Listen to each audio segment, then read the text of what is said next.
YouTube could really improve their shit for live streaming. It's a bit jank.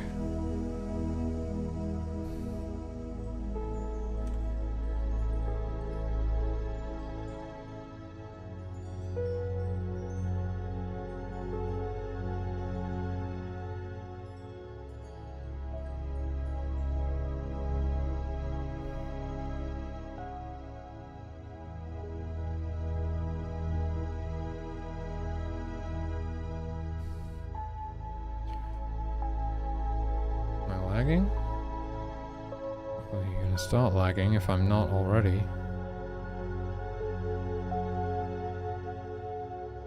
I don't know. Oh yeah, I'm lagging, right? I'm lagging a bit.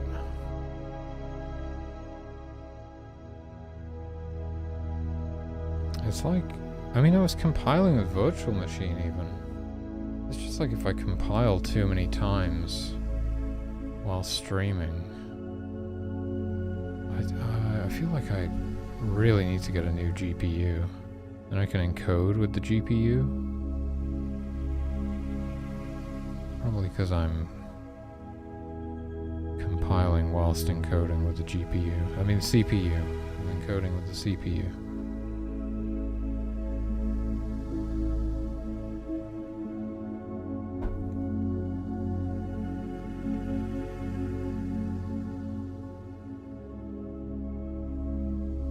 Hopefully I just don't lag in game. If I don't have lags in game, I'll be fine.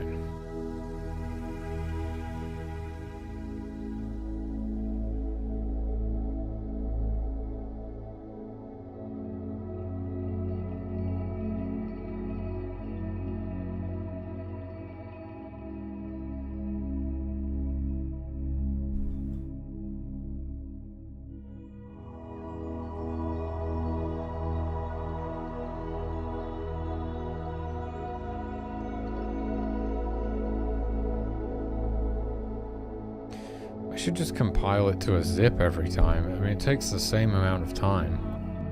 And then I would just have it there if I didn't need to make any changes. Alright, do we go new game again? I think so. Alright, for reals this time. This is it.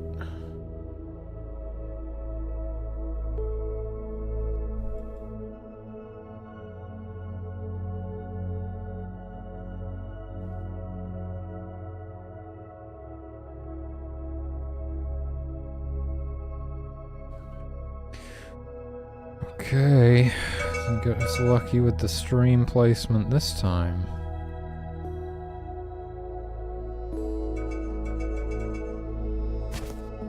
Get out of here, tree.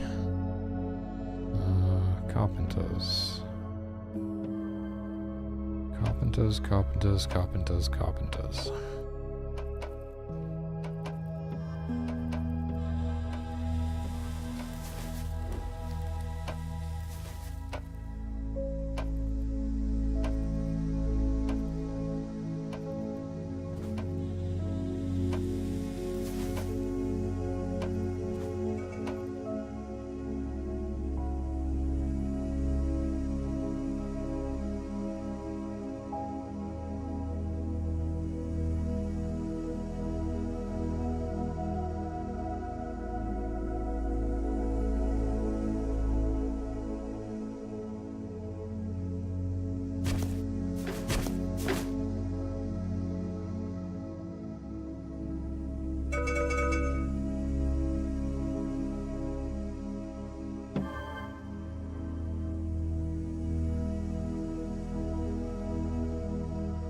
Need a couple of extra water bearers this time.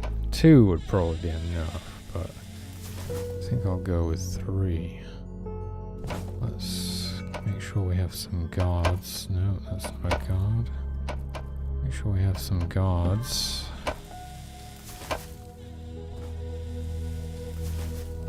Those icons are much more readable. Okay, I guess you're a worshipper.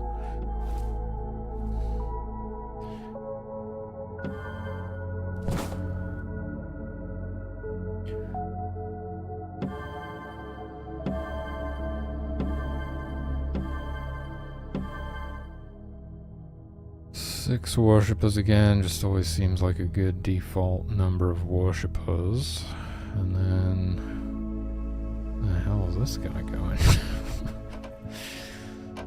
Okay.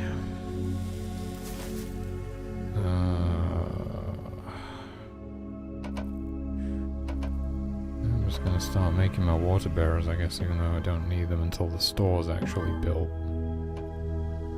I have Miracle Fur already unlocked because we skipped Beginner Island. Fuck yeah, now. That's a lot of wolves, bro. What have we got? Resurrection right on our doorstep. That's lucky. Holy shit, we got like a free smite in the corner there. Don't mind if I do. Hunters be hunting.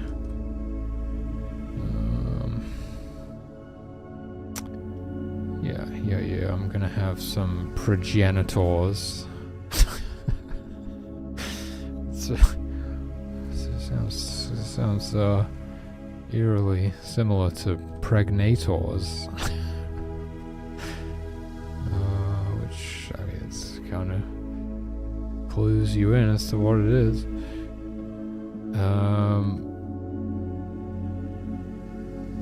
There we go. Couple of progenitors.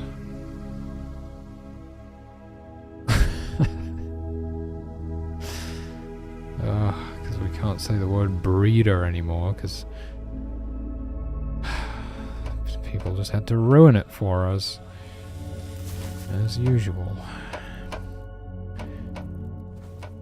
Okay. And, you know, we are pretty close to the coast. Fishers would be good. But I'm gonna just do the one fisher, one forage. I'm going for like the most sort of generic build. Where are they? I have one, there we go. Ungifted human remaining.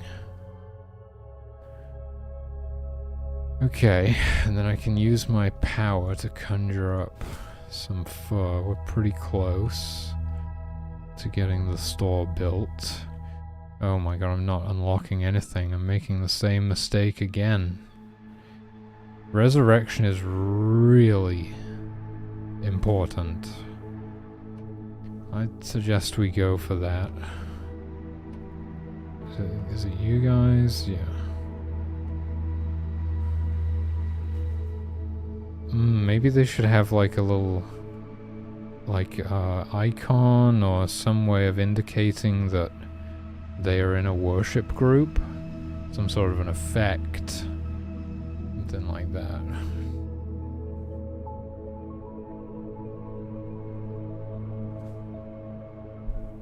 That would make a lot of sense, wouldn't it?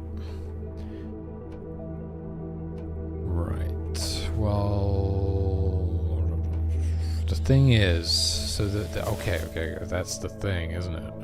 The thing is, no, don't go that way. Don't do it. Nope.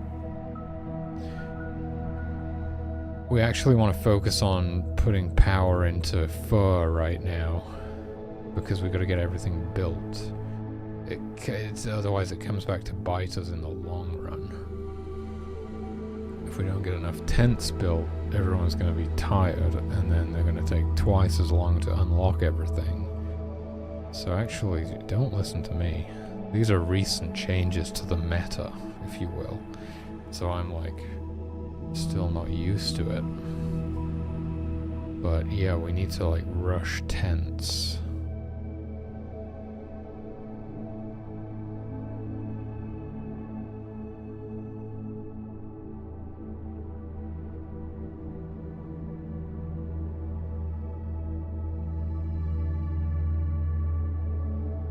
Otherwise, everyone gets sleep deprived.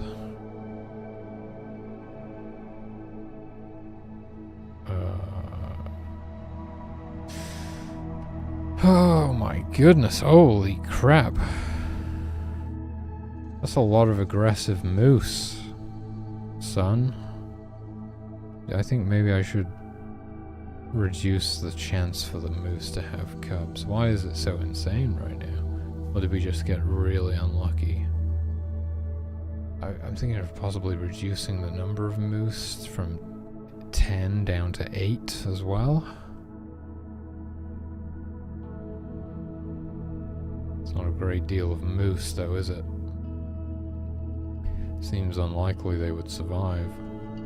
Well, it's not like they survive better in greater numbers, because they don't work together or anything. They're just lone moose, as the old saying goes. I'm a lone moose.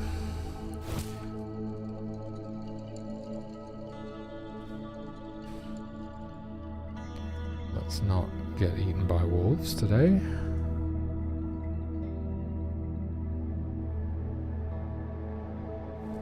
Right there. It's right there. Where are you going? Oh, you're going for this one. Keen eye on this carpenter. I can take you back.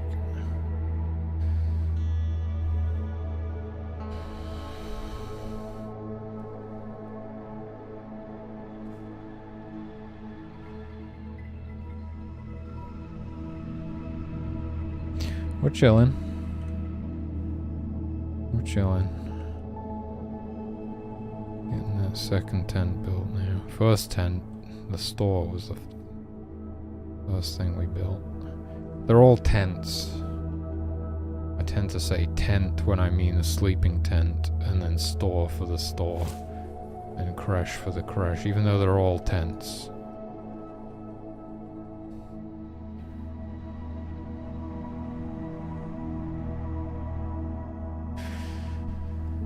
Yeah, I probably should make some unique foundation sprites for each one. I'd have to do unique frames as well, I suppose. Or I could just put a frickin' name on it, like when you bring up the bars and the stats, show an actual name for what it is. Yeah, we got a firewood in the store, that's good. Okay. Yeah. Because if I was out unlocking shrines right now, I wouldn't be getting any power. So I wouldn't have enough fur to build everything.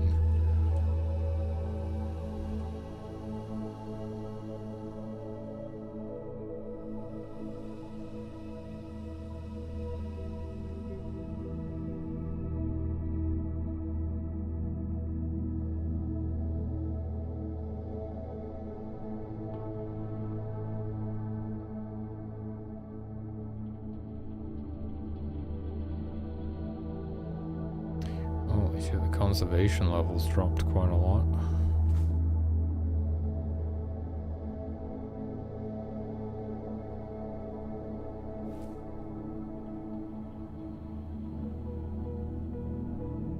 And we're sleeping now.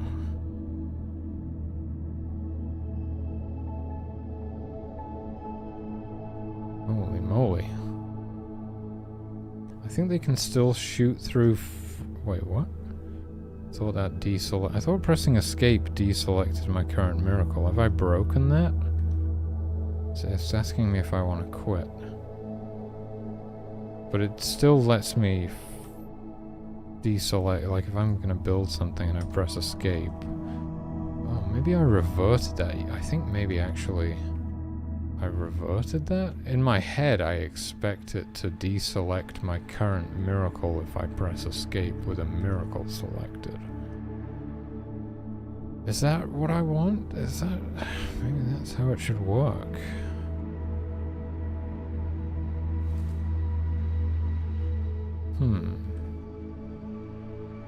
Possibly. Okay, we're doing good now. Probably once we have like at least, well, I don't know.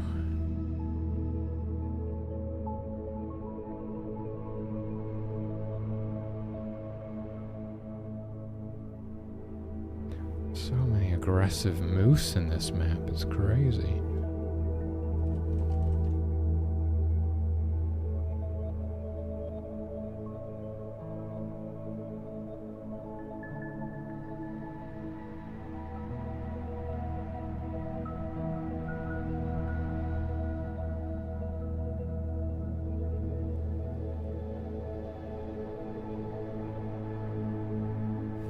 See, people are getting sleep deprived now. Luckily, none of my worshippers yet. Or maybe, is it one of them? Yeah, one of them. Or maybe a couple of them. We almost have enough power for another tent.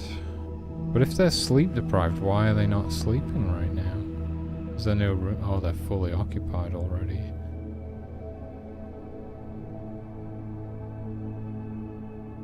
Sleepy hunters as well.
So I thought about doing a video for YouTube, which is showing off all of the gifts. That'd be pretty cool. I mean, it would take a lot of time and a lot of footage to kind of organically record everything I need, but I could just kind of fake it. What's that? We're under attack.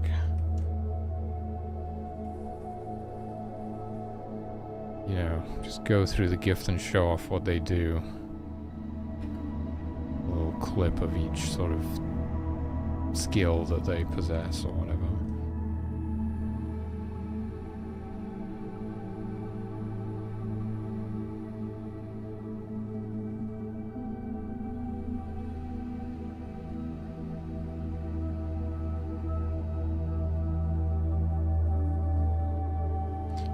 What is this bear doing? What's the bear doing? Oh my god. Please be careful. Oh my god.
Progenitor.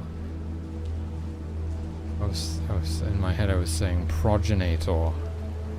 What the hell is a progenitor? It's a progenitor. Progenitor.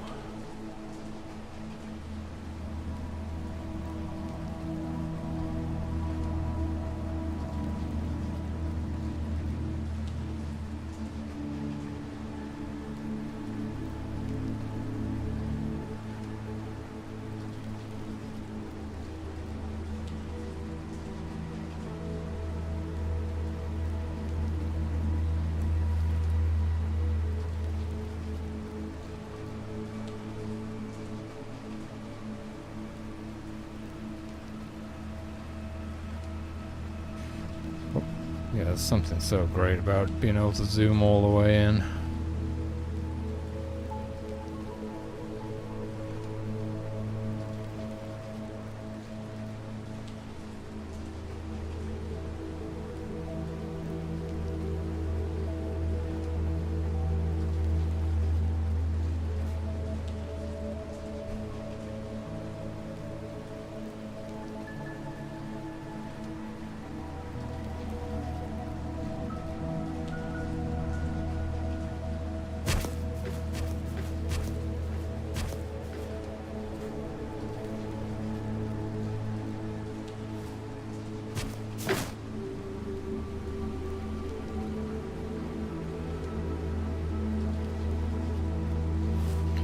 Easily enough.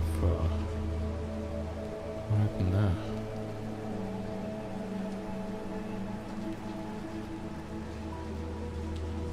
I think he supplied like one frame, or even, well, it depends, could have been the same frame.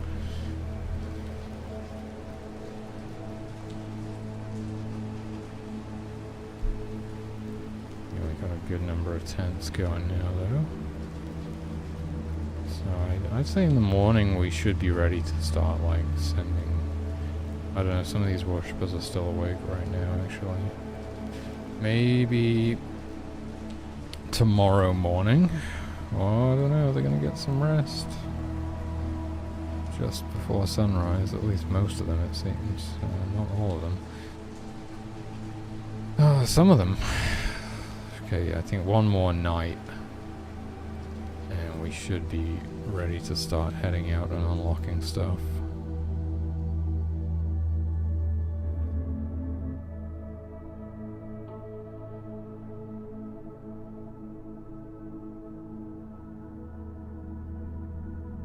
Now, that many aggressive moose is going to significantly complicate things.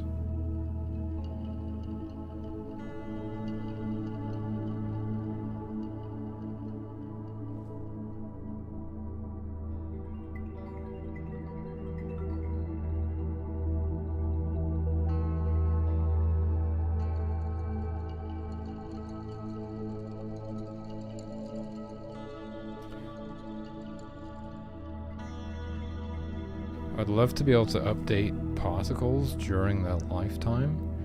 Would be really nice.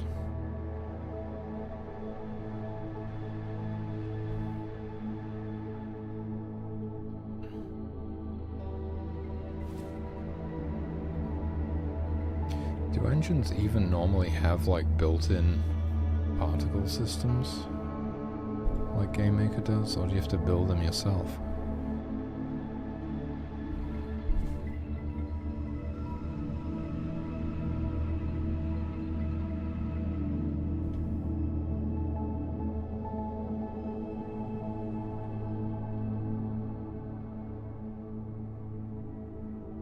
So much meat.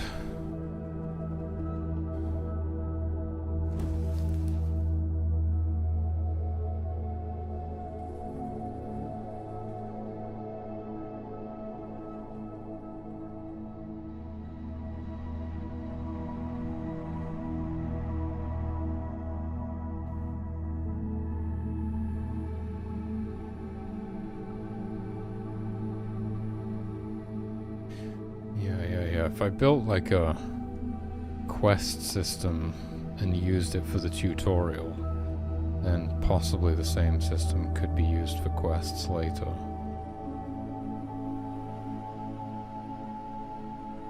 I guess it's essentially the same thing. The tutorial needs to know when you've completed certain objectives.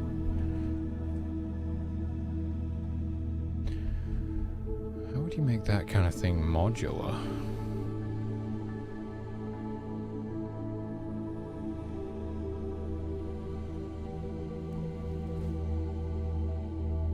Maybe quests, individual quests would be like structs that contain the information about the quest. And then you have an array of structs or something, which is like your quest log.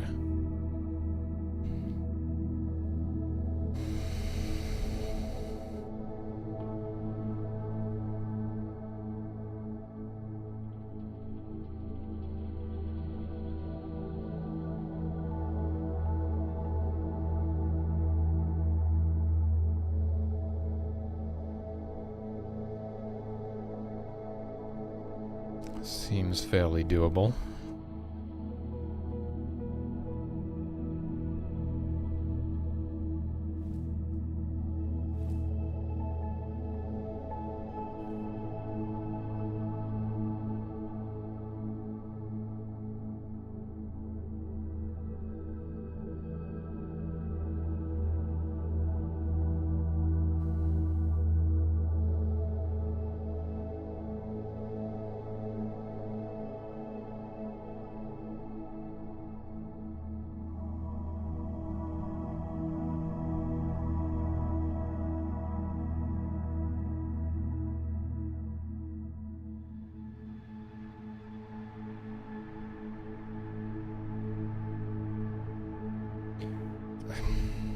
These guys do not bother updating their nearest prey tracker when they're actually stalking the prey.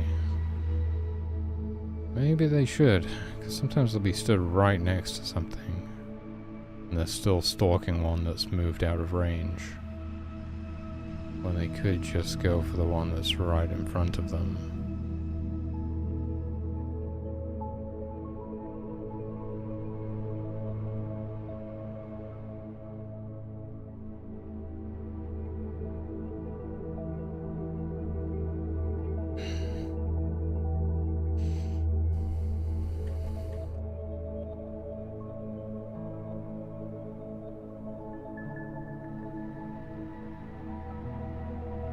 Jesus.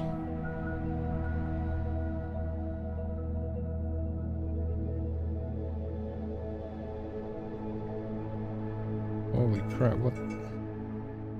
They were going after some other wolf. Holy shit. Oh my goodness, what the hell?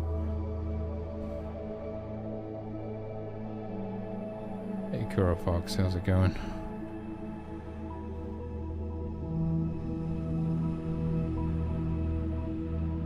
Where's this wolf from? Oh my god. A bloodbath. Yeah, this music fits really well.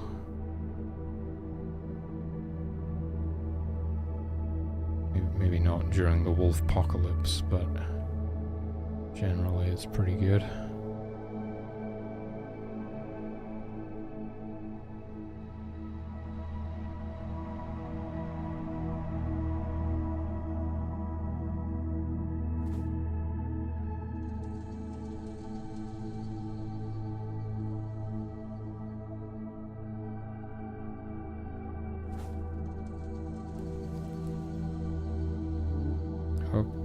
Okay, I was too late. I was distracted by the wolves. Careful with that moose there, guys. And they're gonna hunt it. But it's right next to a wolf den. Dangerous. Although most of those wolves were killed off, I think it might just be these two left. And I don't think we get any of the meat or fur from that because they were killed by other wolves. There's nothing for them to like notice these and decide to harvest them. It could be that if a hunter spots an animal like this, they add it to the harvest list. Potentially.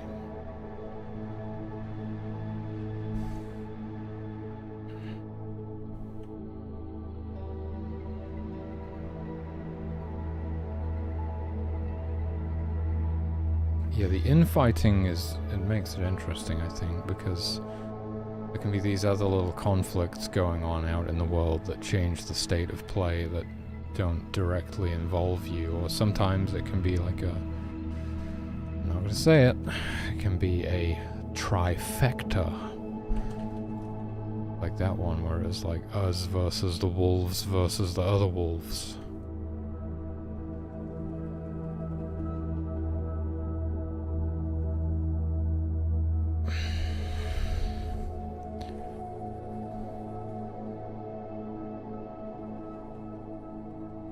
You guys really think you're gonna be able to harvest this?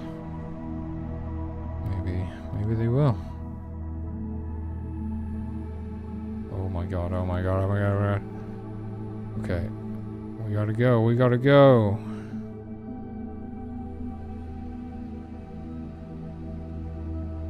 So this is the game now. This is the game. It's like, can you frickin'... I'm testing it. I'm testing it today. I'm hoping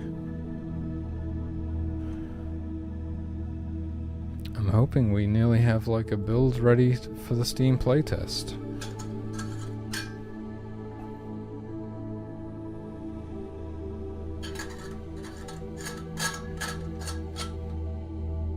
It's like, can you concentrate on what you're doing whilst responding to the various situations that arise? You know? Especially these freaking carpenters are always getting attacked. Oh my god.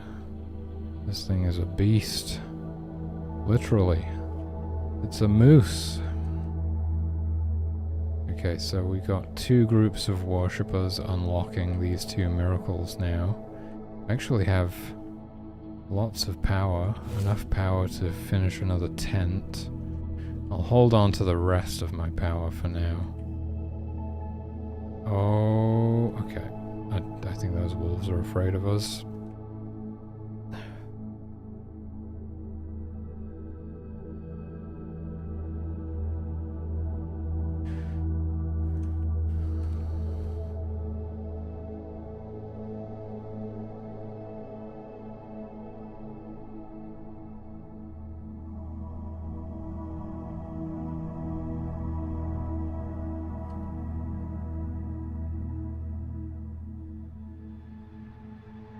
Oh my god, somebody's on fire, and it's one of the water bearers too. There we go. No problem.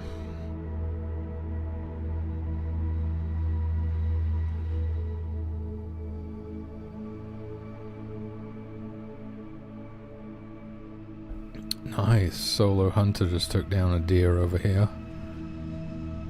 They've fully harvested that moose now by the looks of it.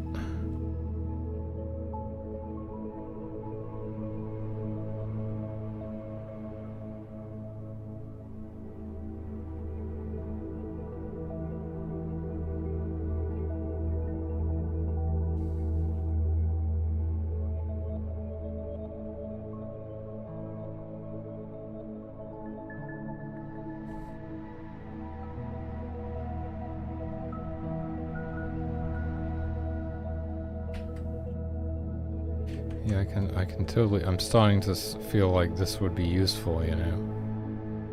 Being able to zoom all the way out and then zoom all the way in. It's not always great actually because I'm like hitting the edge of the screen. Like that. But I can also zoom fast with this.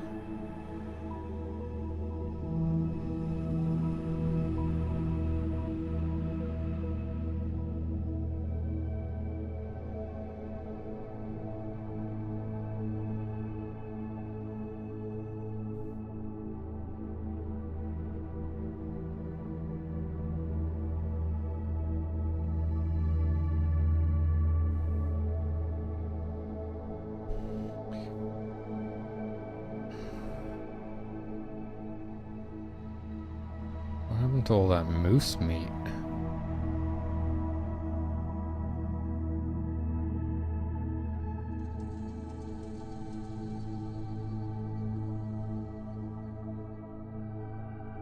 Oh my god, I thought they were going to attack the worshippers for a second. That was close. Okay. Be careful with these carpenters, dude. They'll just wander straight into a wolf den in search of firewood.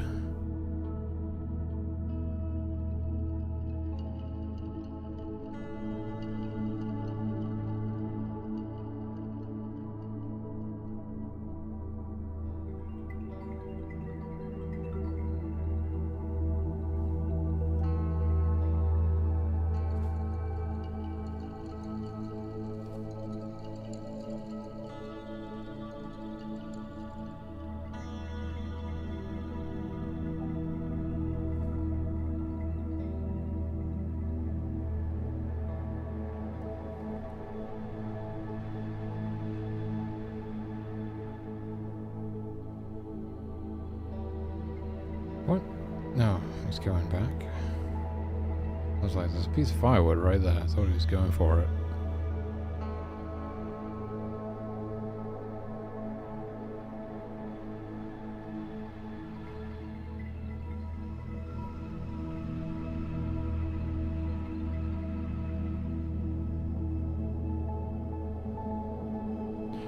Child is burning. Okay.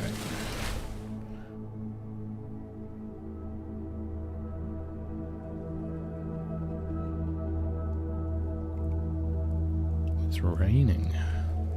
Yeah, the fires do seem quite frequent still. We just got people bursting into flames left, right, and center. Please be careful, dude. A piece of firewood? Now you want to go to bed now.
Looks like the wolves might be doing some hunting.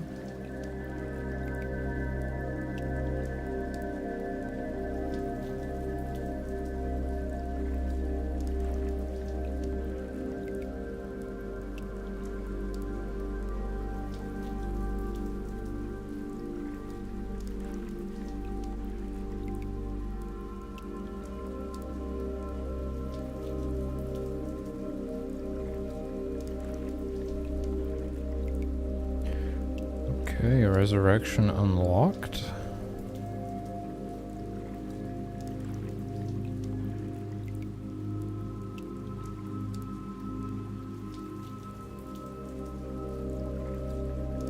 And smite unlocked. We're gonna have to give the worshippers a chance to recover after that.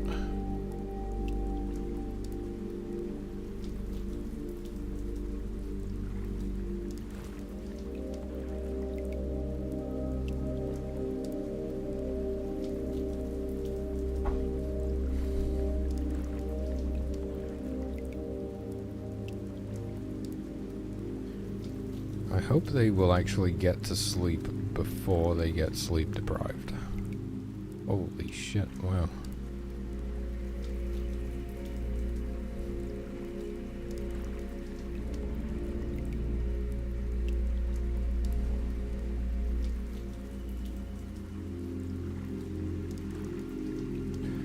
Yeah. I mean, it's the first level, right? So it's pretty mellow.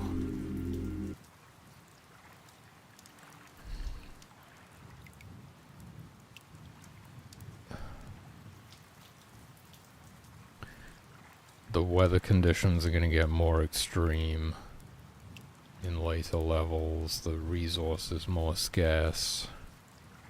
The animals more deadly.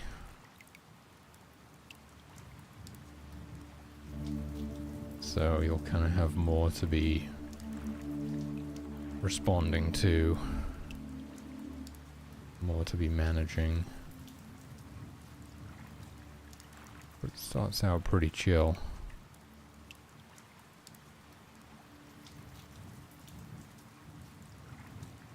Just frickin' love being able to zoom all the way in like that.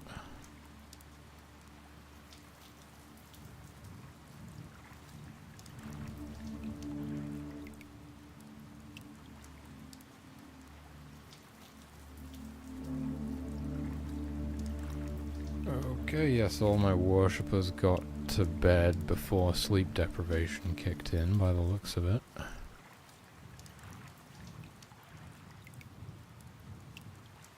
Why does this one say 0? Is it really 0 occupants? All the hunters are out here. We have a carpenter looking for firewood in the ocean. Sounds about right. Oh my god, the wolves are out hunting. Just need some firewood, bro. He will put it on the fire before he goes to bed. Who's to say if it's right or wrong, but that's his logic.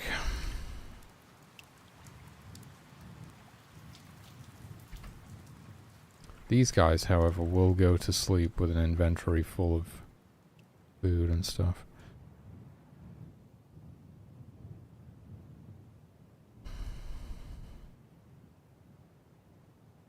It's morning already, wow.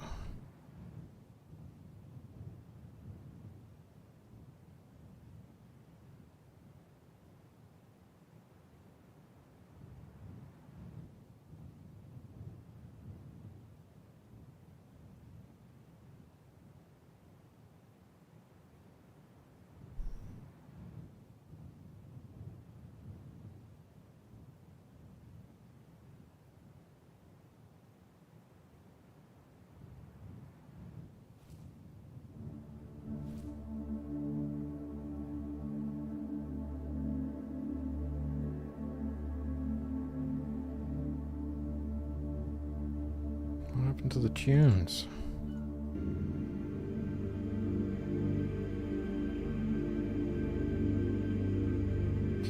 We have the crash built now as well.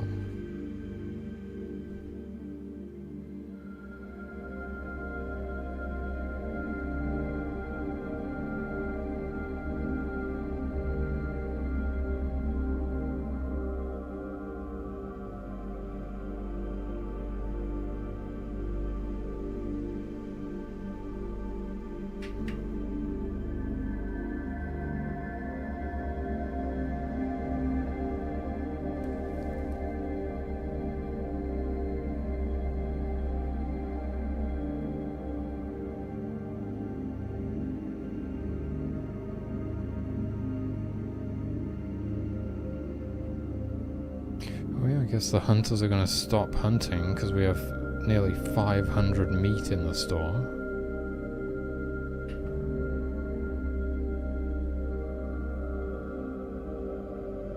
We could actually convert them into an extra group of worshippers, I suppose. And perhaps unlock something else.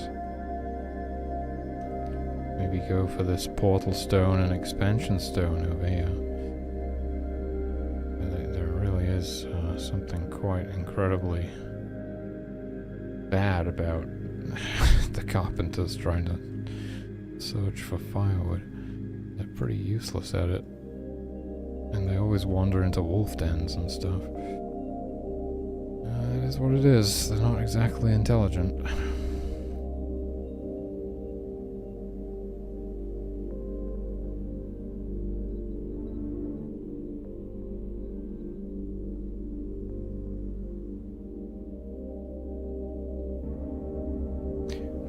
help them out.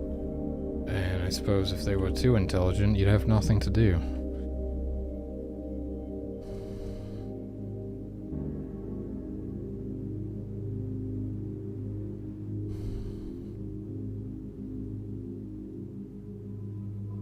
I might have been a bit too late sending these guys out. They could easily become sleep deprived.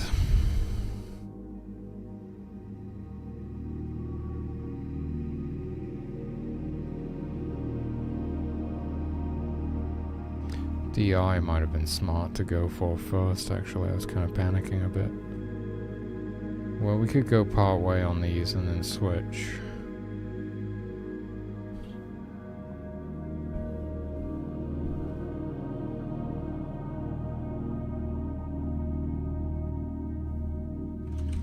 I think I'm gonna get something to drink. I'll be right back.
Okay.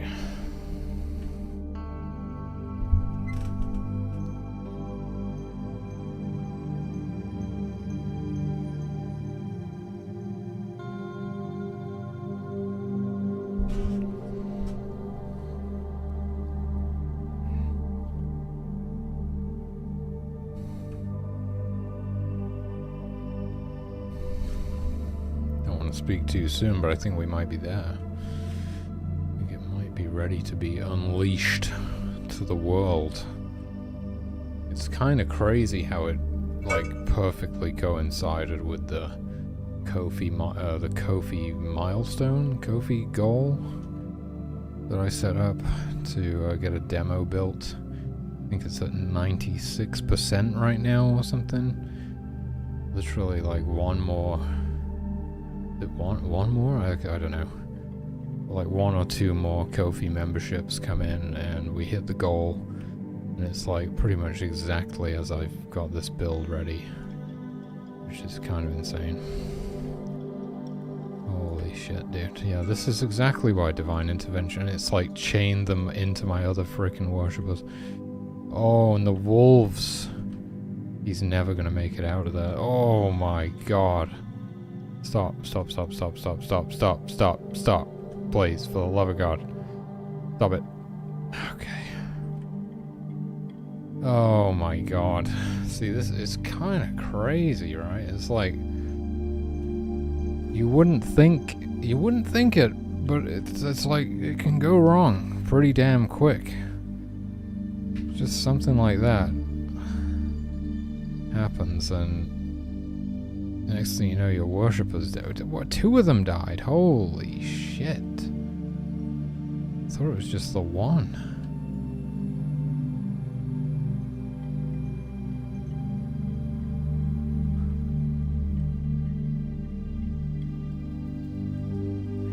So this is exactly why resurrection is so important, because I can't go to the next level until I get... Oh, what's going on with this guy?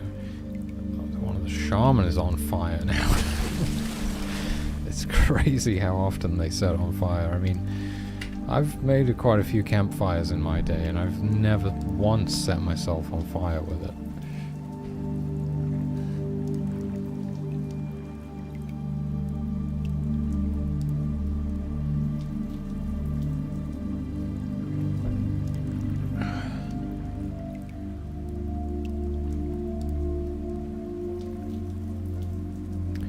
Yeah, I mean, it's a thing.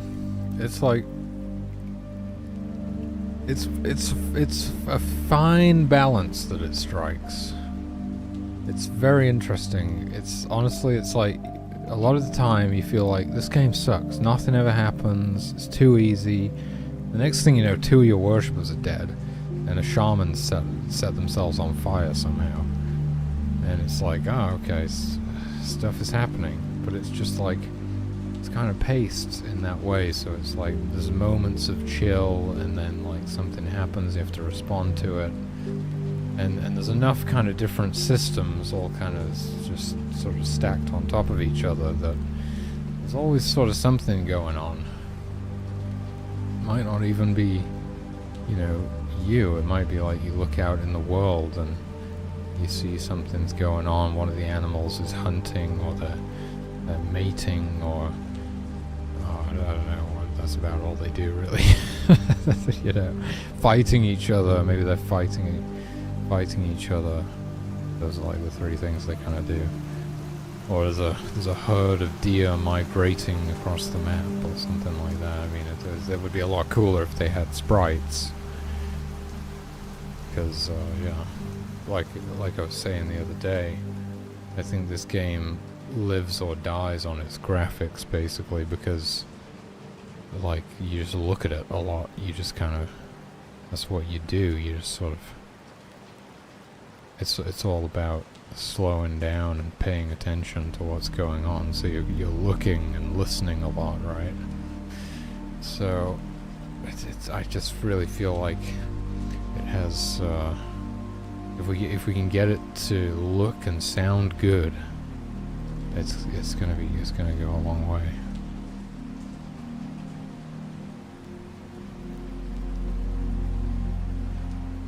you look out there and this actually looks like a cool bear in a forest of cool trees, then it would look pretty cool, I imagine.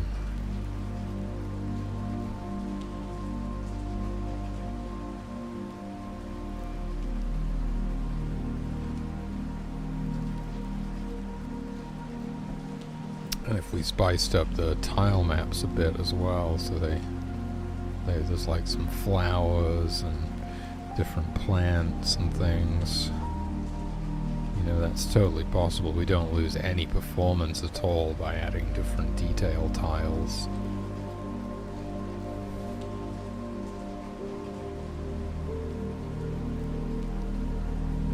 Okay, I have enough power to resurrect one of my worshippers.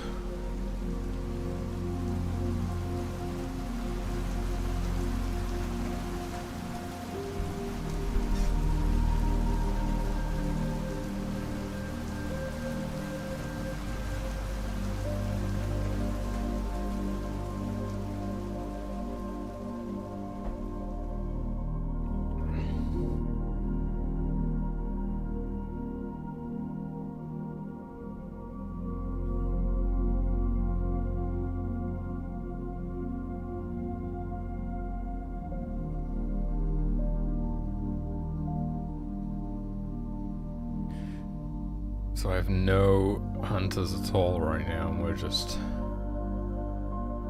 eating our way through this massive stockpile of meat that we've got. We've got a little bit of fur in there, which is nice, if anything takes any damage. So that's another thing that can happen. Windstorms can damage your tents.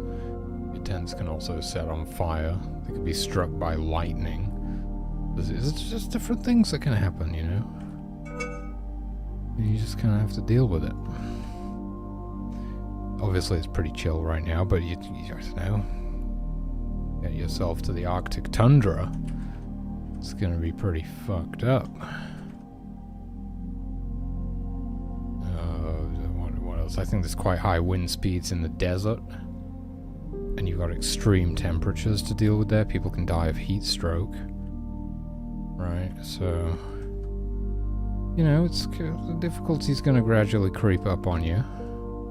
I'm changing up the curve, or I'm kind of in the process, so I don't know how it's going to go fully yet. But before it was just the difficulty would just do that. Now I'm going to go like a little bit, there's not just a straight curve, a little bit of variation in there. A little spike here, a little dip there. Just to, I don't know, just to mix it up a bit. Otherwise it's kind of bland, isn't it? If it just... difficulty just kind of gradually just goes up in a smooth curve.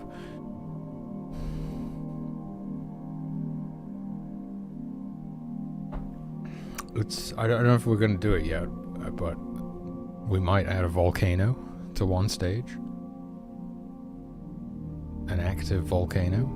That could be a thing. When's it going to erupt, you know? It's like, and then it does, and then everything's on fire, and you got to deal with that. Oh, thanks, Kitty Meow Moo. It's pretty basic, but it does the job. They're just these little kind of diamond-shaped tiles, and I think it just checks what quadrant of the map it's in, and then it just kind of meanders.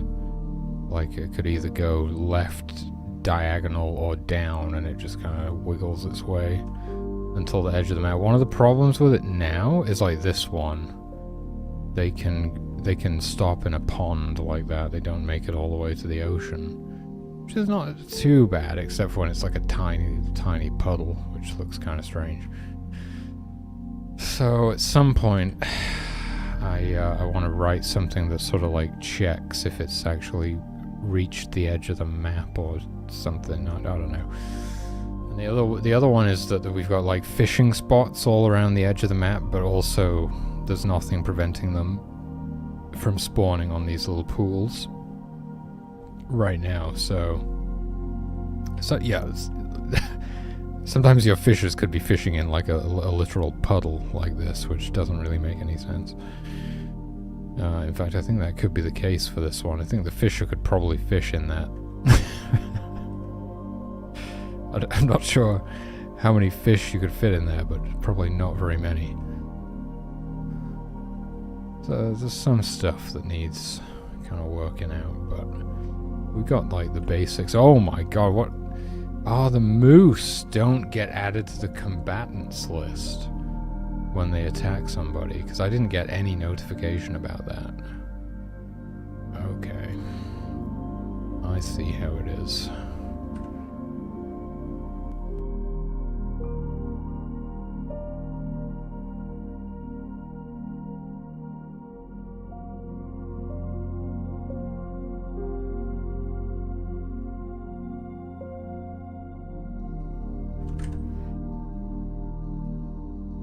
Nothing. Nothing. Makes sense. Oh, these are rooms. What am I doing? Oh, I want to get this one.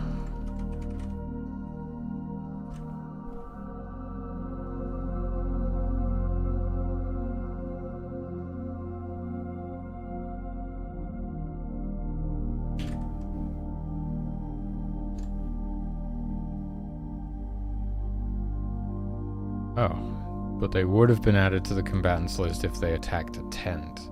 That makes sense, because that code already comes from like one of the other predators. The moose was the first prey animal that could actually attack back.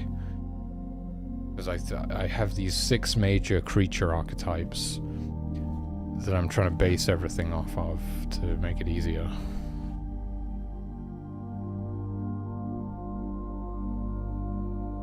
So we have like the pack hunter, the solo hunter, the apex predator, and the herd animal, and then like the critter, and then the like aggressive prey animal or whatever. But they're only aggressive if provoked, or if they're defending their young, right? So the moose would be aggressive because it has calves.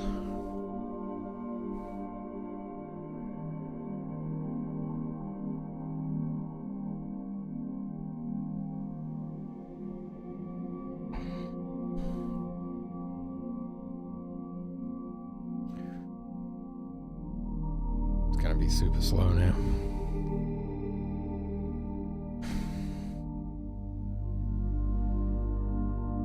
What about, hold on a second, what about removing them from the combatants list again when they leave combat?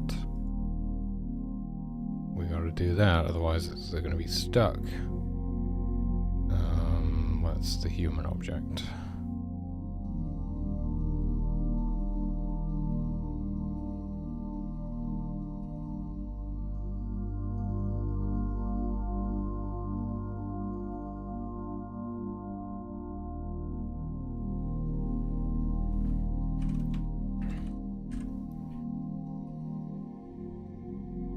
Okay, but it's not in both of them. Is there a third one? Of course there is. This is insane, dude.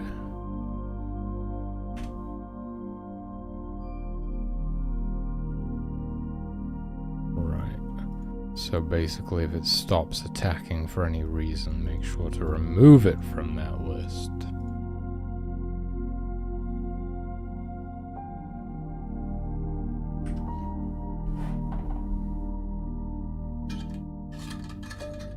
What if it dies? What if it dies whilst it's on that list?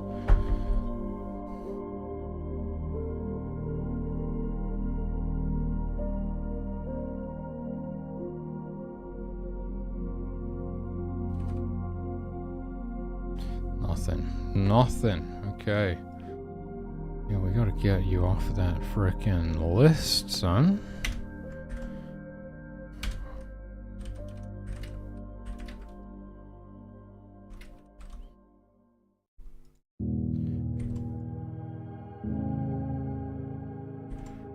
Alright, so it's gonna be removed from the list if it dies as well.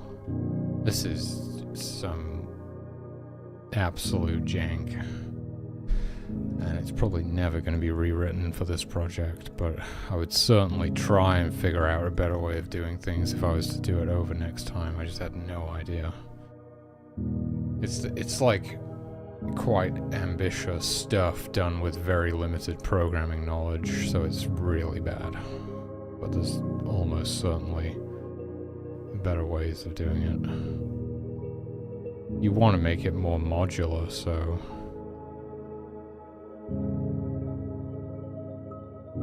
I don't know, I'm not quite sure how you would do it. But you would want it to be more modular. Reusable, more universally compatible. I mean, essentially, you might do something very similar but just offload it into a function.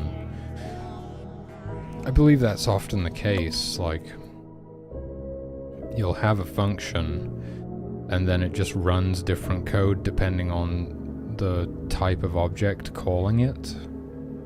So it's still jank on the inside, but it's just hidden behind a nice clean function that you can call wherever you want to, and it just kind of automatically does the right thing depending on which object was calling it. Which just, it makes a lot of sense instead of having duplicate code everywhere, which is what I have a lot of.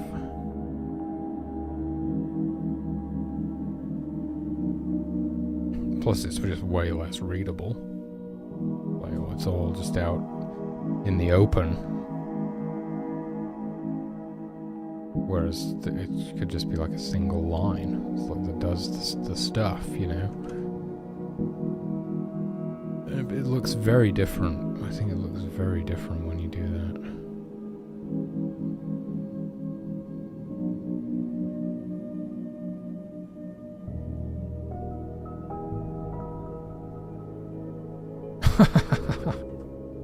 Okay. That's reassuring, I suppose.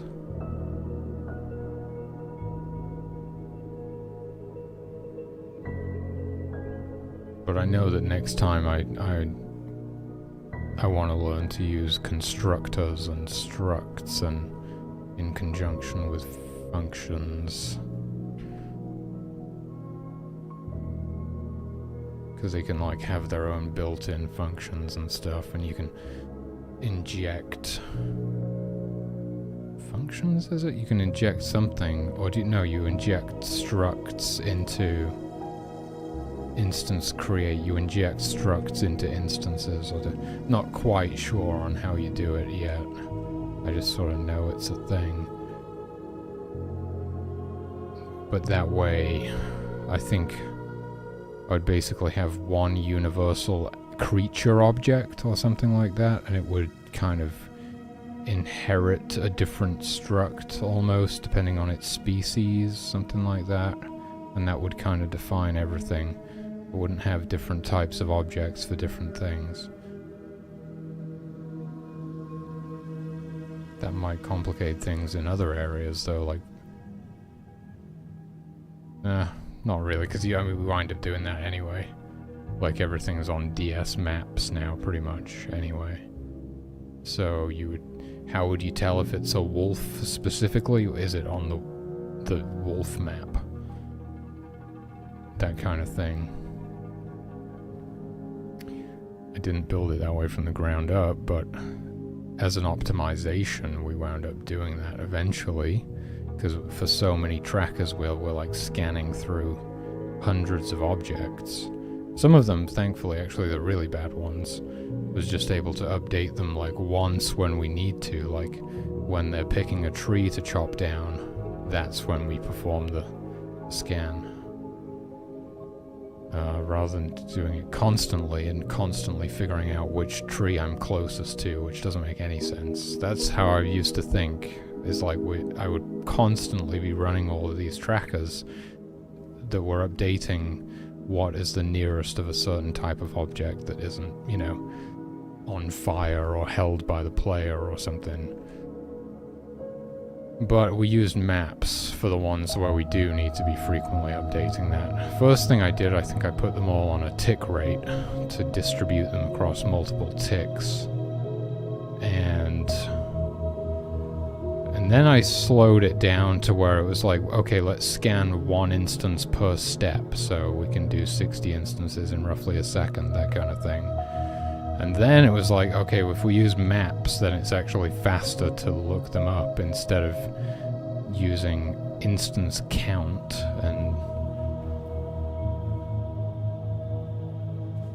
but then it's like I need to constantly keep all my maps up to date, so every time something's created or destroyed, it needs to be put on the map. It doesn't make any sense as to why anyone would ever make a video game, does it? Really?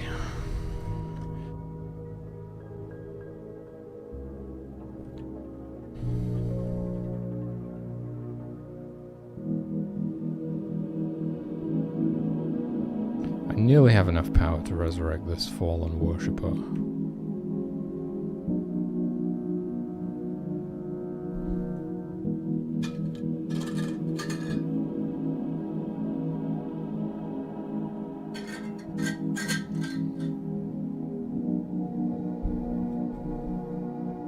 Instance number, or what is it?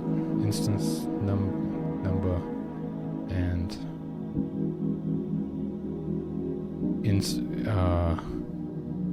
what is the one? Instance. I don't know. There's one of them where like you put in a number of a particular type of instance and you find the third wolf or something. I can't remember the name of the function.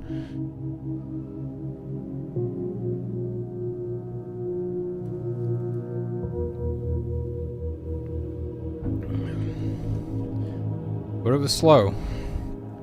Slower than maps, I believe. Maps are fast because they have keys and they can look directly at a particular thing in the map. So this is my basic understanding of it. Whereas the other one has to like scan through an array essentially, or something like that.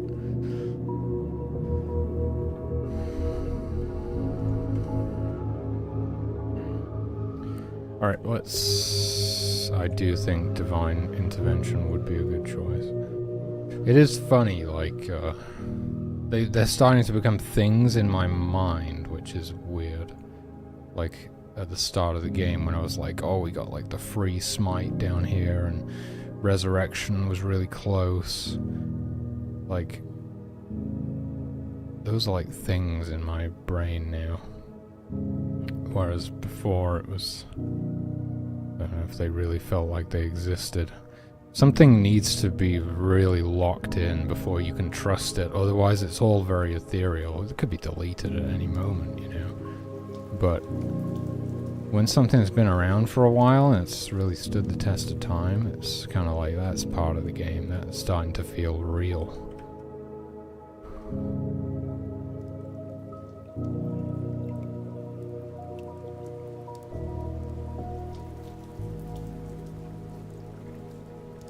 Son of a bitch. Every time I like, put them next to a piece of firewood and he's like, I'm not gonna do it now. Nope, now that you want me to pick it up, no, I'm gonna go get a drink. I'm hungry, actually. These frickin' guys. They will drown. But I don't have sprites for it yet. So they do transform into the old placeholder block. And then you have a certain randomized amount of time to get them back out again, otherwise they disappear under the waves.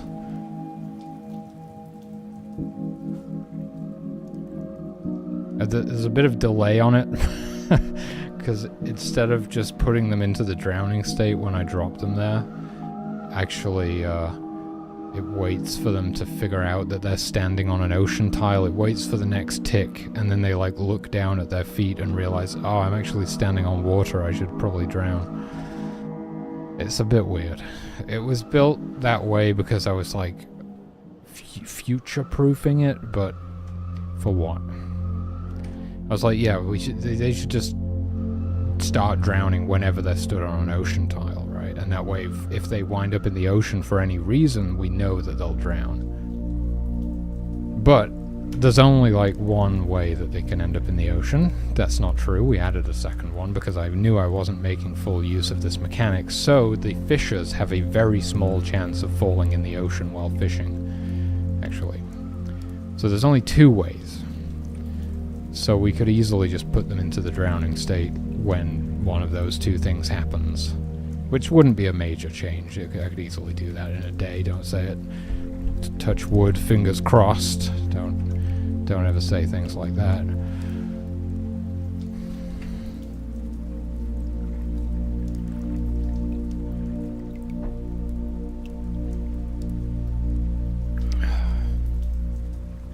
But yeah, it's future-proofing gone mad, something like that, gone awry. It's nice, you know. Obviously, I always want to make sure everything's future-proofed, but sometimes I don't, apparently. If we ever did add, like... Even then, I mean, it would only... If I added something else, that would just be a 3rd time that they fall in the ocean, and we could just update it then, specifically. But it is stupid. If you think about it, they're constantly walking around, checking if they should be drowning or not. Like, whenever they're trying to figure out what task they should be doing, one of those things is that they're first checking, oh, I shouldn't be drowning right now. Well, of course you shouldn't be drowning right now. You stood on solid ground. It's pretty ridiculous.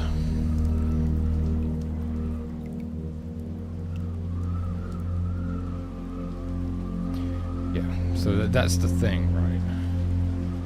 Because you want to only do stuff when absolutely necessary.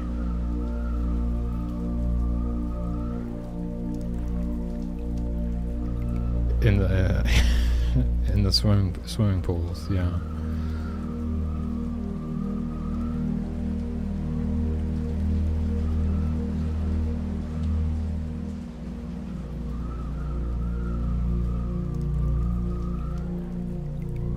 It's just like the inverse of that.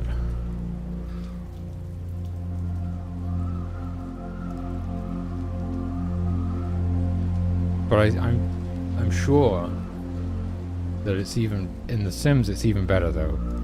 I'm sure, because they won't be constantly checking for the existence of a ladder, I assume. They would only check for the existence of a ladder once they're tired of swimming. Once they get done swimming.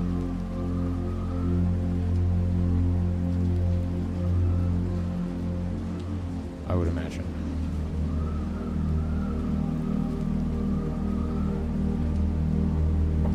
I don't know, I could be wrong. Maybe they like immediately react to the ladder being deleted. I'm not sure. Oh yeah, the wind, right. So wind is another thing that's doing damage to my tents now. And the carpenters will use this fur, the remaining fur in the store there, to repair them. Let's see, it looks like they're hungry. I think they prioritize repairs though, don't they? That one's all fixed up.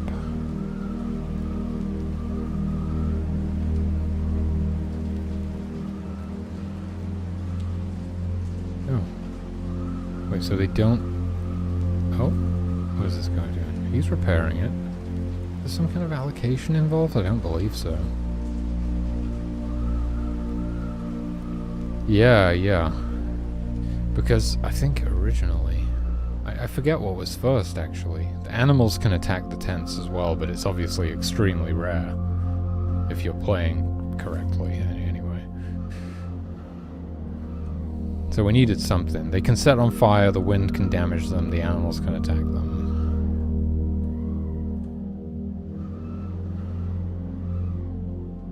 But before, there was no repair mechanic. You could build them, and they could be destroyed. There was no repairing. So you felt really helpless. You just had to kind of sit there and watch as they were destroyed, and then fully rebuild everything when it was destroyed. Which is not a good feeling. Okay, we are actually... Oh, it's still 238. I thought this is the thing. I don't think I'm going to attempt to do this for the playtest. But we need to actually overhaul the inventory system now, and make it so that the perishable goods decay over time. Because it doesn't make sense that you can stockpile a bunch of meat, unrefrigerated meat, and just like have it last forever. If I wanted to get really fancy with that, it should be temperature based, right?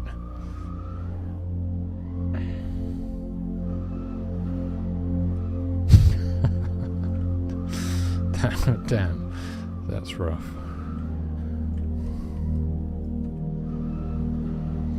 Yeah, I think that's how it is in RimWorld, right? I've not played it, but I've seen a little bit of RimWorld. And people often have, like, freezers, right? To store perishable goods. And those things will just kind of be checking the ambient temperature to see how fast they should be decaying. That's how we would want to do it. Basically, right? I mean, the way that tents work right now, technically, is that they completely protect you from the environmental conditions, like the weather and the temperature. You're just totally unaffected by those. So it's almost like the tents have air conditioning right now, which obviously they don't.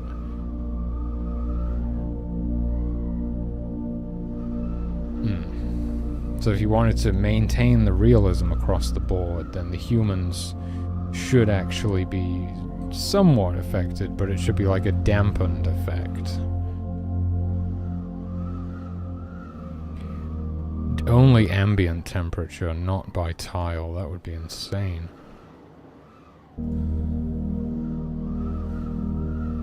It makes sense for like a buildy, crafty game where you can build like a room with a different temperature or something. Maybe it would actually. It's already. I'm already struggling to optimize this.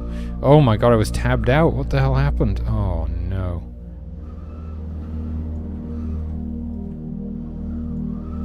That's the thing, you can't look away for a second. Yeah, but I can see how you would have to do per tile if you were gonna make one of those games where you can build different rooms and things. This is just very basic sort of building mechanics where you place individual buildings down.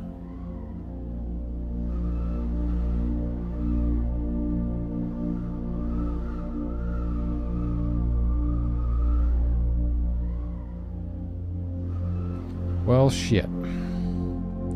There's two more dead, because I looked away for a split second. That's just the nature of the beast. You can't... I should have paused the game. You can't look away.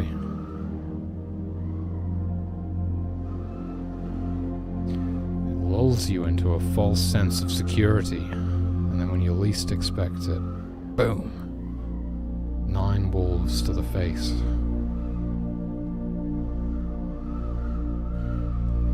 Oxygen not included. Wow, okay. That's awesome. Yeah, I gotta play some of these, like, just spend all my time developing this fucking thing.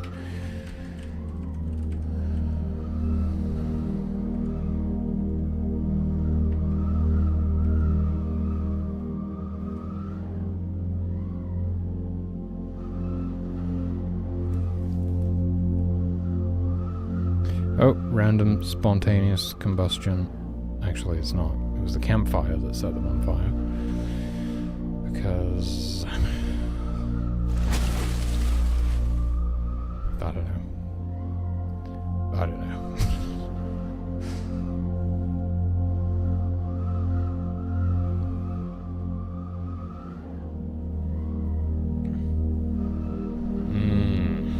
Yeah, it's a good question. That is crazy.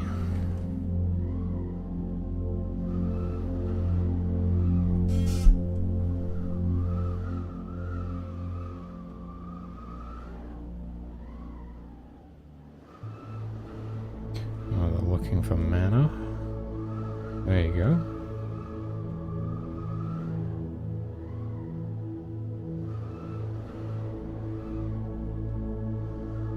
There is like another one's on fire, my god.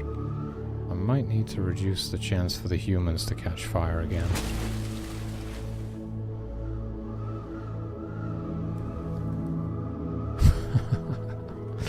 Aura farming.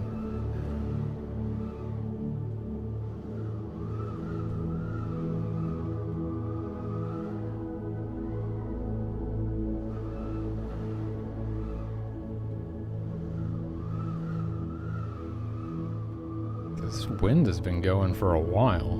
There is something which kicks in to stop it if it goes for too long. Alright, let's res one of these carpenters. For the love of God, man.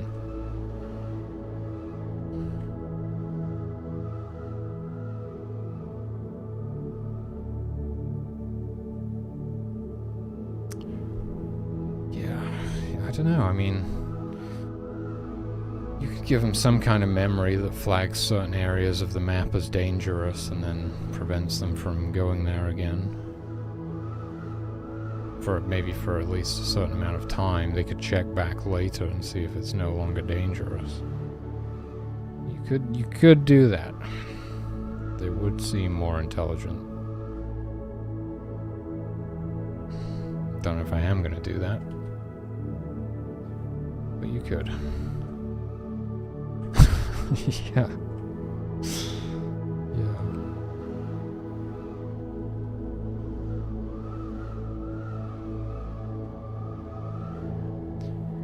Okay, well, I mean, the hunters should start hunting again because they need fur to repair some of this stuff, right? That's... Even if they have enough meat.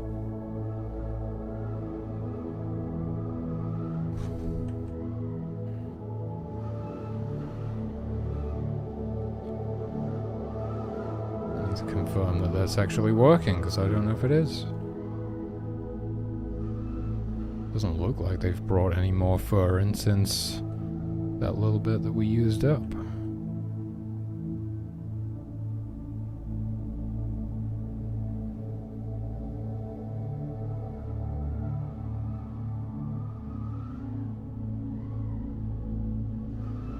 The hell was that?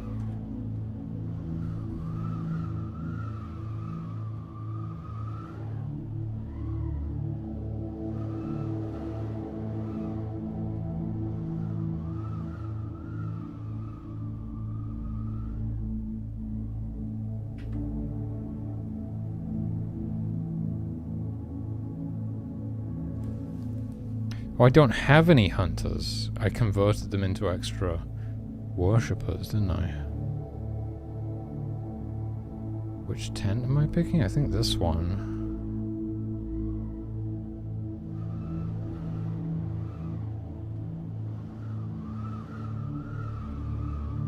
This one. But truly, if I was one of these guys, I would go to whichever one I happened to be nearest to when I decided to go to bed. That's with the nearest one with available space. That's how they think.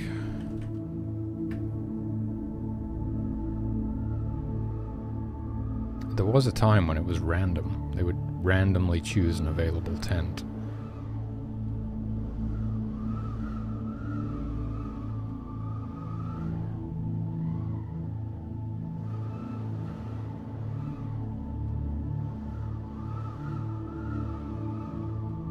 So the hunters, are they gonna hunt?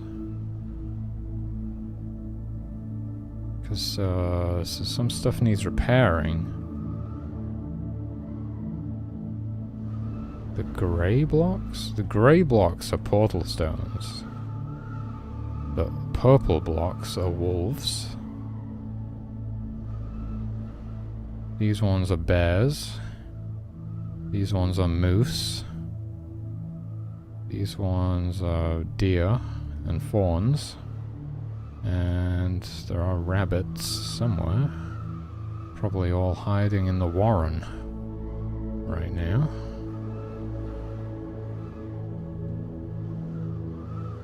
The rabbits are notoriously hard to hunt because they only come out at certain times of day. There we go.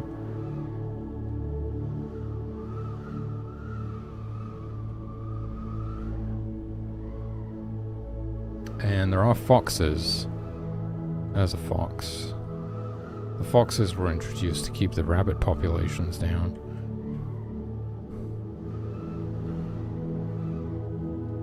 So my hunters do not appear to be hunting, even though fur is required to repair. Because they think we have enough meat in the store. I don't need to do that. I would speculate that it's the formation of a hunting party. I don't think they can form a hunting party unless, you know, they're like low on food. That's my theory.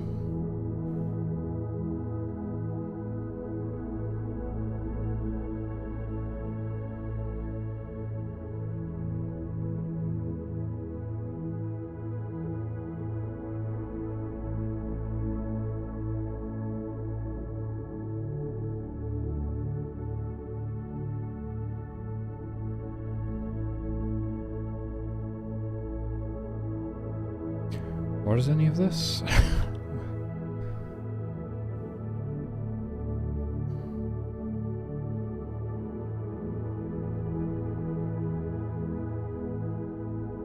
Total food.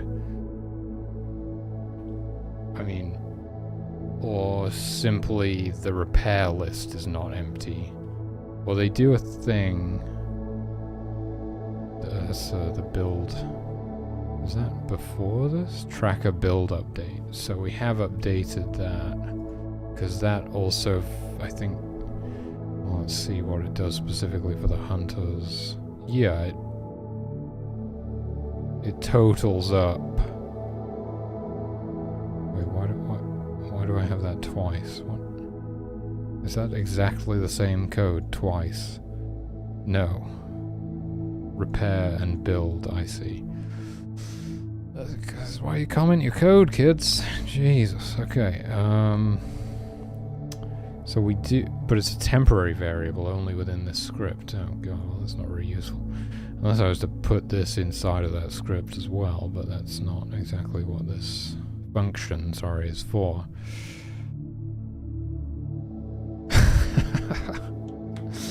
Yeah, I mean, it turns out balancing an ecosystem is fucking impossible. You literally need consciousness to do that. And I'm not going to be developing consciousness anytime soon. Not me as an individual. I mean, I hope I'm semi-lucid at least some of the time. Okay. So, the simple way of doing this is just to, like, if there's something on the global repair list, we should be hunting to bring in the fur that we need to repair said thing. So I just need to refamiliarize myself with what the hell is going on here. So, blah blah blah blah blah blah blah blah.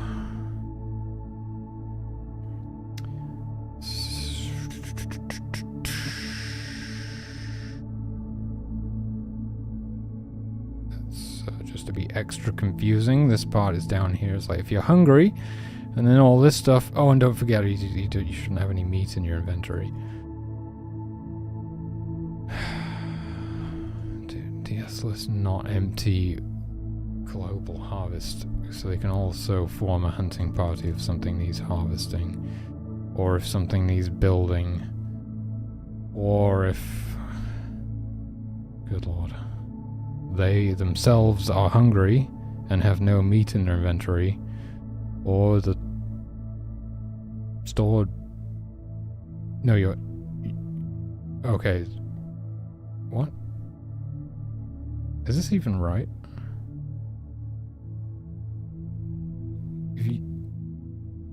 What? Oh my god, what? Oh, I have it in there twice. That's probably... I seem to remember, like, at the time, I just couldn't figure out how to not put that in there twice. So it's like, if you're hungry and the store doesn't exist, or the store does exist, and you're hungry, and the store hasn't been built, or it has been built but doesn't contain enough food for everybody. Wait, what? No. If you're hungry and the store hasn't been built, or if it has been built, forgetting about your own personal hunger level, there is not enough food in the store for everybody, so to speak. And then what the hell is this just doing, like, tacked on the end? I don't get it. It's like...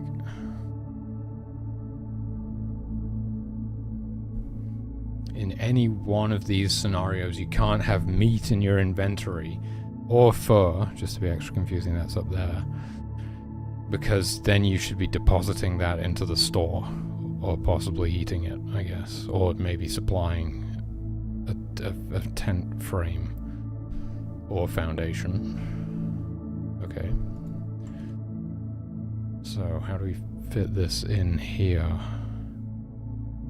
I mean, makes most sense to go with the build thing, probably. Can hunters target builds directly? I want to say probably. I'm just thinking, if the store hasn't been built and something needs repairing, can they directly supply it with fur to be repaired without having to go through that middleman of depositing it into the store first for the carpenters to then withdraw it? I don't know if that's something hunters can do. I think... yeah, I guess they can. I guess it just kind of works that way, simply because if something needed repairing, they would target it.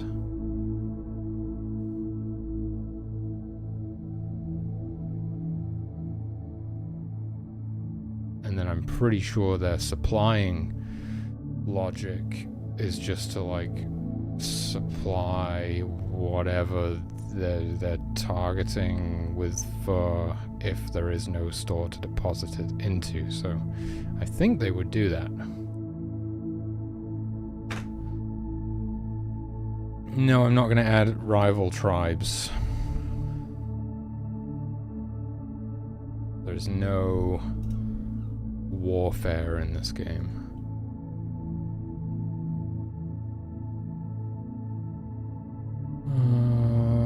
Okay, so after that little tech tangent, what are we doing?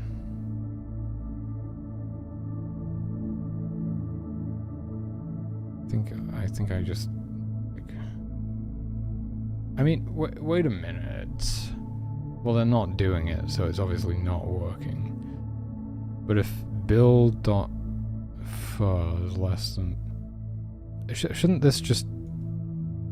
I think that should just work, right?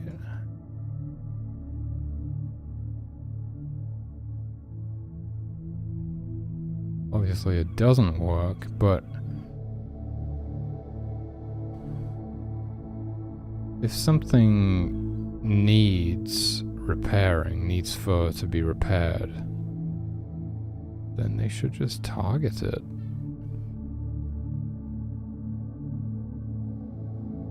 Oh, it has to be staged less than... well, that's wrong. There's your problem. Well, there's your problem. What even happens if something... oh, well, it probably resets. Okay, so we just do, what, greater than... we're going to do greater than or equal to 2 there. Okay, so they just, like, couldn't... I'm worried about the other one now. Current repair... Jesus Christ, what? No, that one's actually correct. Okay. And this one... good lord. What am I even looking at? I don't know.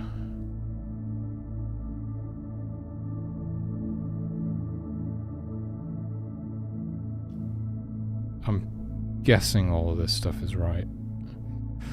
Fully supplied frames.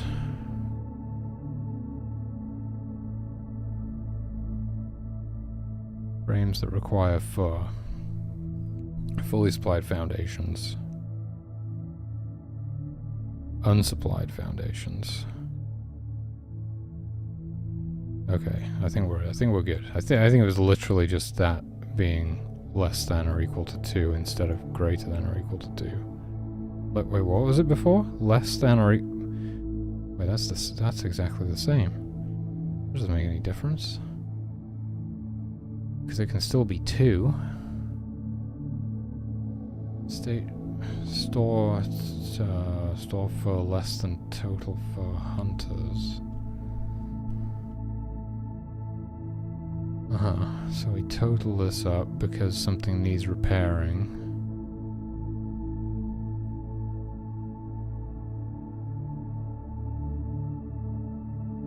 Less than or equal to stage 2. I mean, what does that even mean?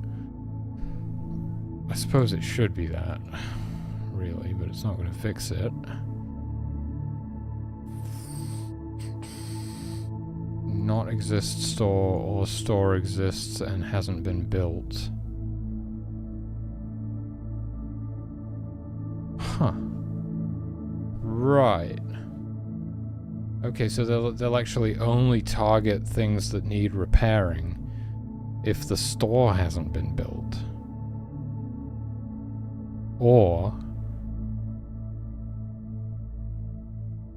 Or if the fur in the store is less than the total required fur.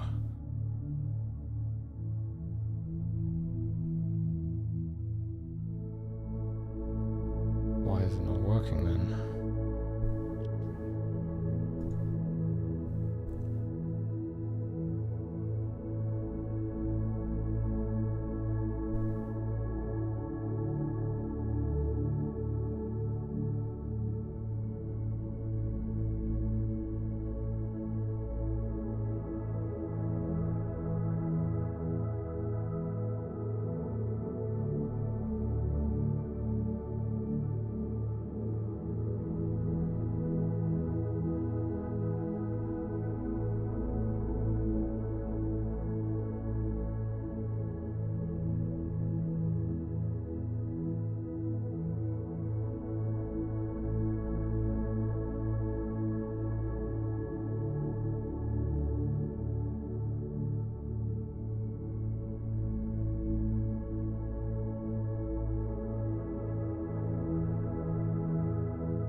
Whoa.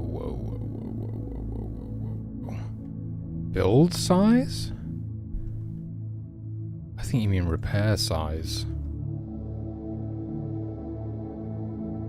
I think that was it. Nothing needed building, so it would have been 0, so it wouldn't have done this for loop. Alright, let's see what they do now.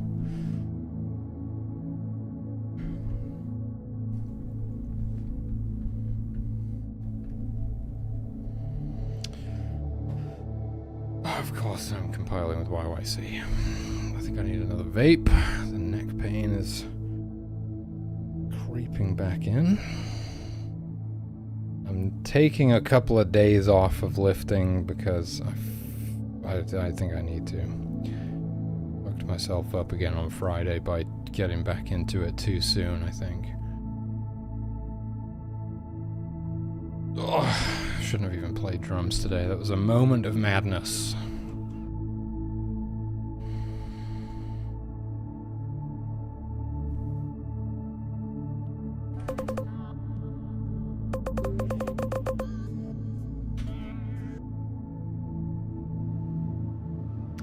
And now they're going to bed. Of course they are. Of course they are. Well, we'll see in the morning. Clearly, we need to repair these tents. So the hunters should hop to it. I do look forwards to playing some Vidya, though. At some point. I don't know, I guess, I mean... Certainly, obviously, when the game is finished, I'll have to support it after release and everything, but it'll be nice to get back to playing some video games. But maybe even before then, maybe even sometime soon. There's a little break. We do have this kind of major milestone on the horizon as we're about to run the first playtest on Steam there.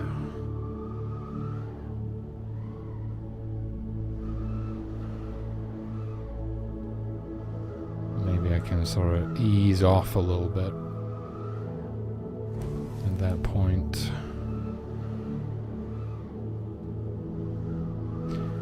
It's weird pathing. Why do they go to this corner? Surely this corner is closer. Maybe it's technically not. I guess it's not. Okay, look at the hunters. They're hunting. They're stalking. Yes, it was just that we were not looping through the repair list. That's another bug down.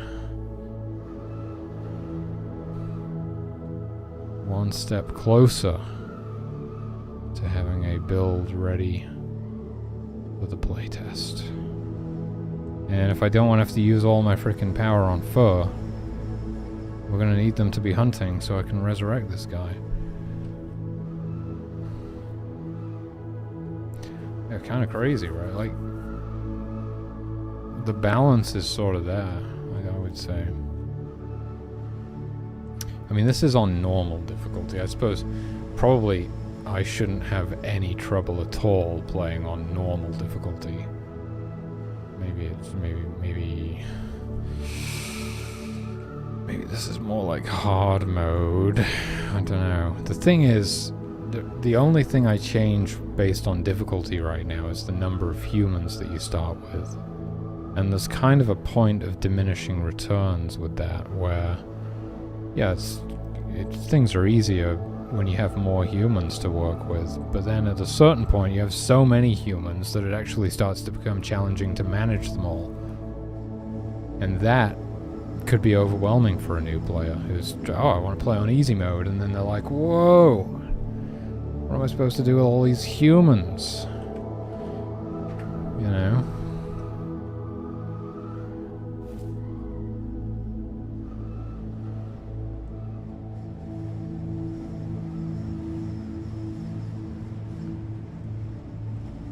Anyway, our hunters are hunting, which is this is exactly why you playtest.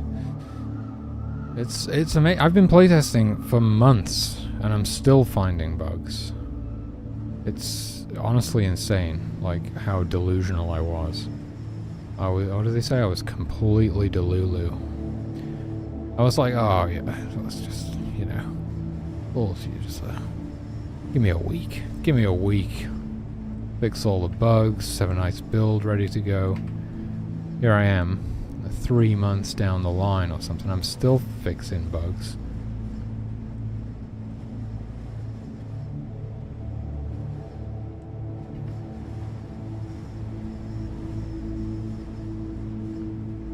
got some fur in there now. The carpenter should use that.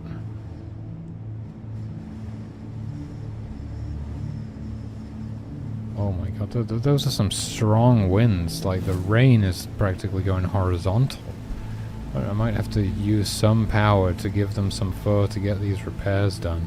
So I made it recently. There was a lightning strike with no sound. I made it recently so that if I click on this one with Miracle Fur, it will give it exactly the 6 fur that it needs. Well, you couldn't even do that before, actually. You couldn't directly supply things that needed repairing using Miracle Fur. I need to add lighting effects to some of the Miracle casts. It looks weird at night that it doesn't kind of light the place up a bit.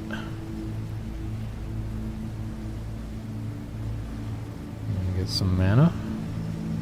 Yes, I'm not sure that it should actually. The thirst icon takes priority over the mana icon, but they don't prioritize drinking over regenerating mana, so I should actually swap those around. Let me write that down.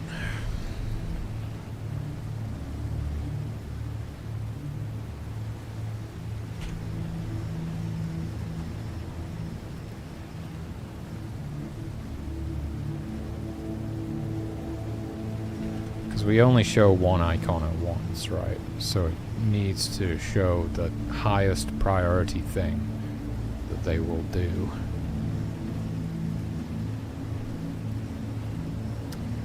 Are we even gonna get these frickin' repairs done? It was on me for not, like, I just basically forgot that we didn't have any hunters because I'm not used to that. But that's the thing, it's like, yeah, you could, you know, you can go for like that generic build that just takes care of most things with minimal like upkeep or whatever. Or you can constantly be like hot swapping your gifts around to like have the most efficient build at any given time. But then you've got to have like you got to do all this kind of like you have to use a lot more micro, but it could be fun. You could make the game pretty sweaty if you wanted to. I'm sure like on extreme difficulty that stuff is probably completely necessary even. I haven't actually played the game on extreme. I think I played it on hard mode once. Yeah. So, but I'm just I am wondering about the balance. It can be quite swingy. Still, it really largely depends on what kind of a spawn configuration you got.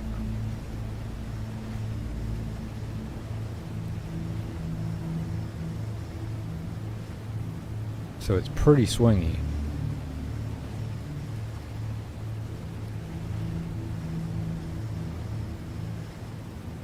Jeez Louise. The storm feels like it's been raging for days.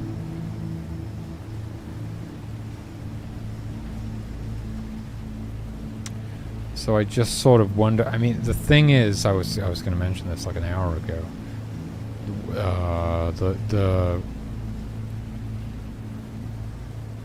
We're having a problem with the deer going extinct right now.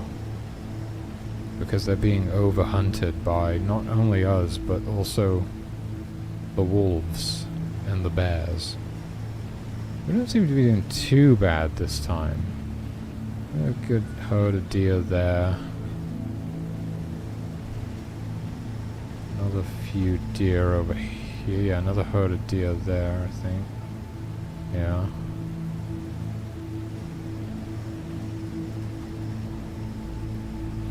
I mean, there's a couple of stragglers from a different herd there, maybe.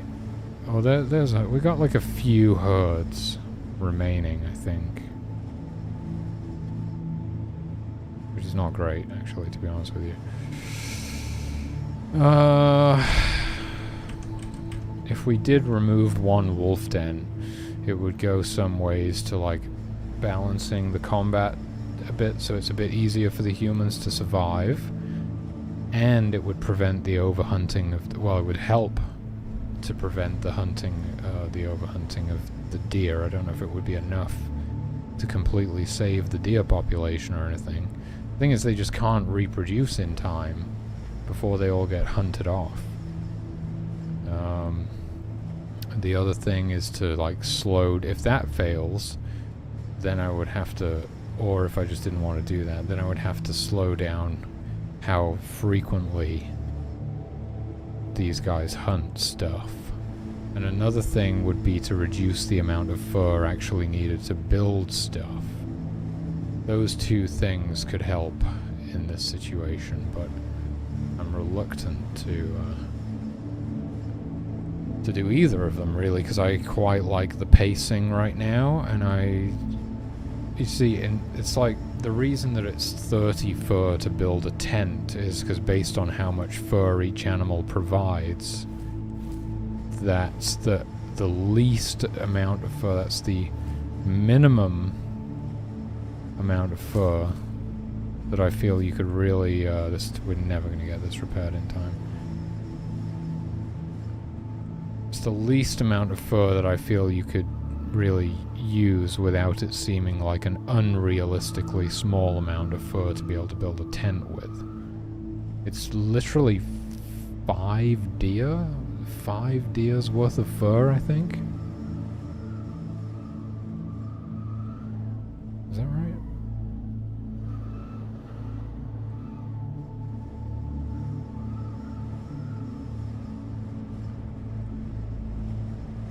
Yes. Exactly. It's exactly 5 deer's worth of fur.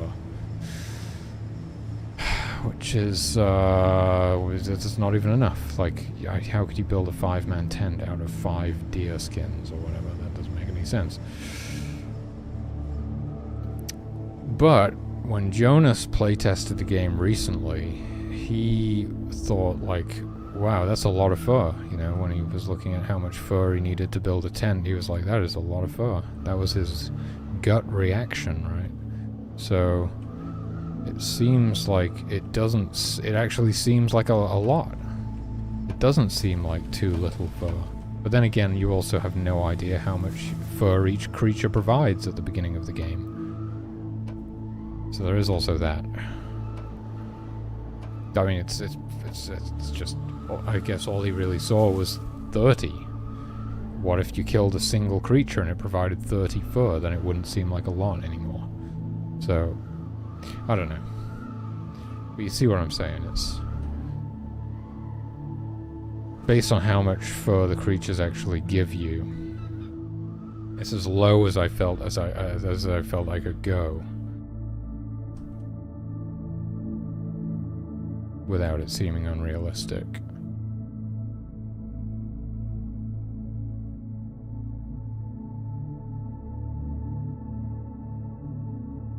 Maybe I should have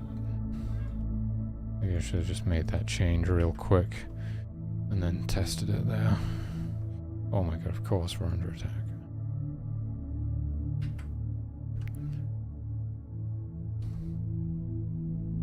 So we're done with that stuff.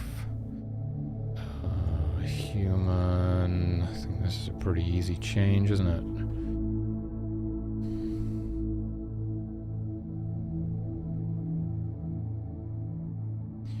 What? Oh, yeah, this one. Wait a minute, where's the mana? It's not even in there. Okay, well, we're not even attempting to draw the icon when they're low on mana.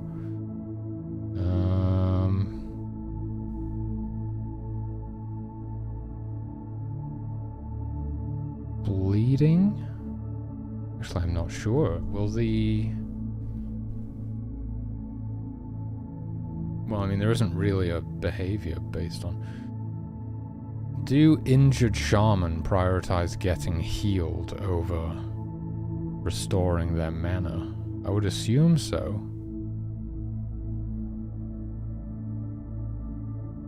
Not entirely sure.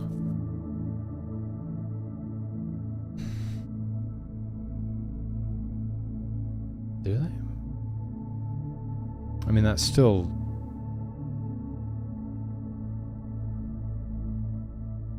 Why do I use Game? I chose GameMaker because I just so happened to know a little bit of GML when I started out. So I was like, I'll just use that. Work with what you've got, right? In hindsight, it was a terrible choice.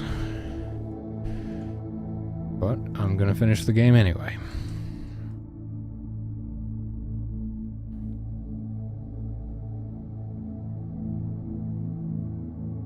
I'm gonna say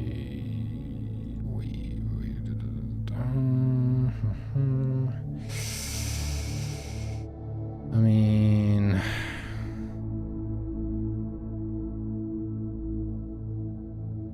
finishing a video game is like a miracle in and of itself. It's insane.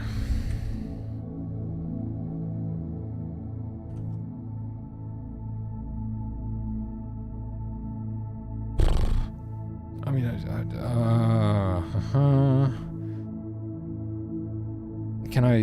gonna check. I think I can quickly check this by looking at state conditions and state. What was it called? Injured? Injured.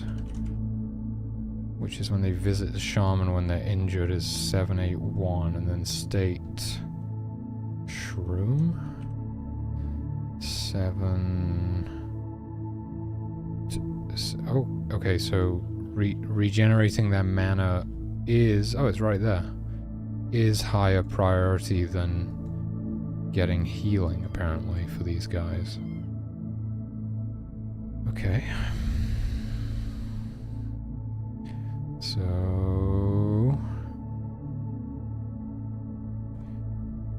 else if gift equals shaman and MP less than 100 sprite mana, I think it's called. Yep. I was like, why is I must have just got the priority wrong, but I hadn't even put it in there. So, we should be good now.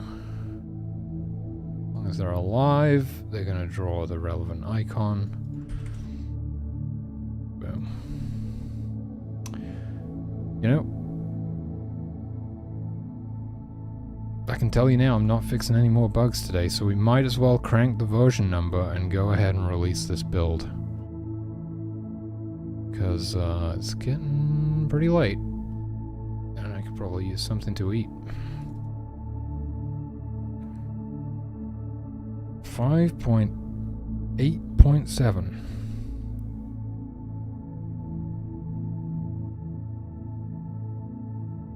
We're getting there, slowly but surely.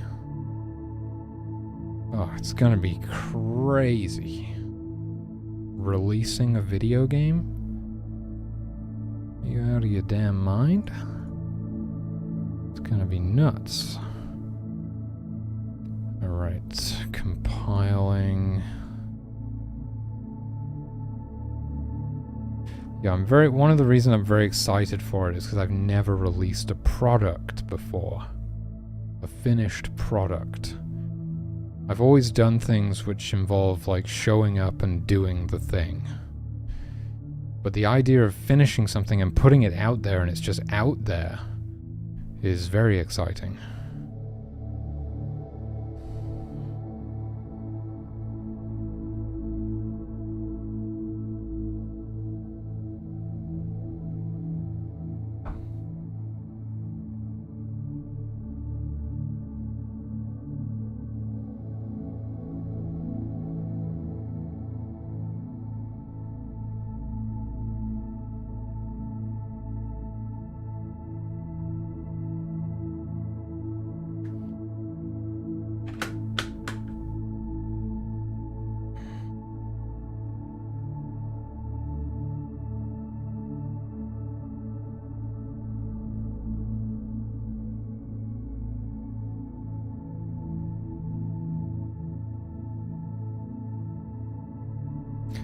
I don't think I even got through a single level. I was playing for quite a while as well. I mean, it didn't feel like I wasn't like truly locked in. for the playtest. I was in and out, I was fixing bugs, I wasn't really, like, I'm also kind of stoned. I wasn't really locked in.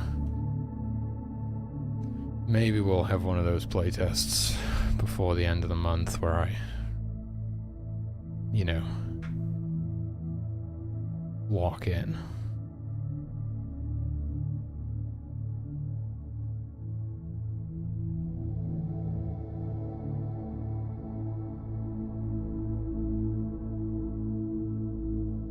It is funny though. It is funny. The game gets more challenging the more weed you smoke. Because it's hard to remember what you're doing. And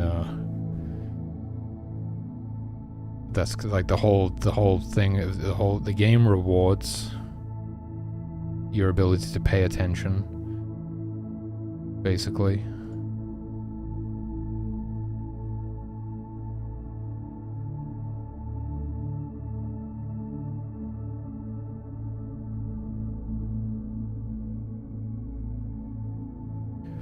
All about slowing down and paying attention to what's going on. Which is an interesting play style.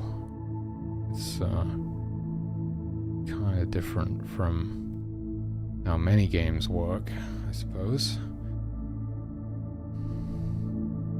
It's sort of an attention-based game.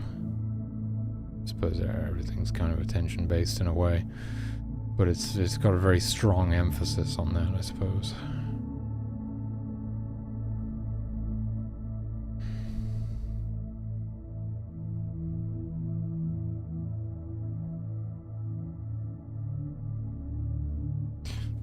Boom. Okay. Version 0.5.8.7 is now available for Ko-fi members to download. And I'm going to upload that to itch as well. God knows why, because nobody downloads it from itch. Because that is all private right now. But I'm going to do it anyway. Just in case. And hopefully early next month we'll be starting the Steam playtest. And I'll be able to hand out Steam keys, which are actually kind of trusted. People kind of trust Steam. They do not trust dodgy Google Drive links, which is how I operate right now. Not exactly the most credible approach. So it'll be nice. And it'll also be nice because they don't have to download, well, I mean, they kind of do. Steam will just, like, automatically update if I release a new version, right? So I suppose there's less legwork involved in securing the latest build. But the most important thing is that people get that reassurance that it's not malware or something, and I'm not the boogeyman. Although I do like the boogeyman.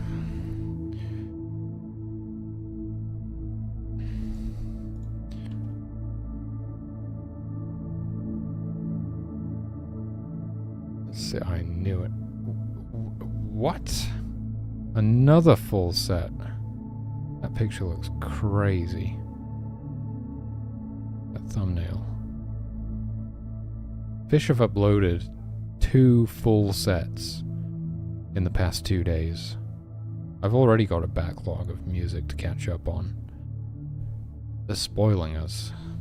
This is unbelievable. It's from the next night.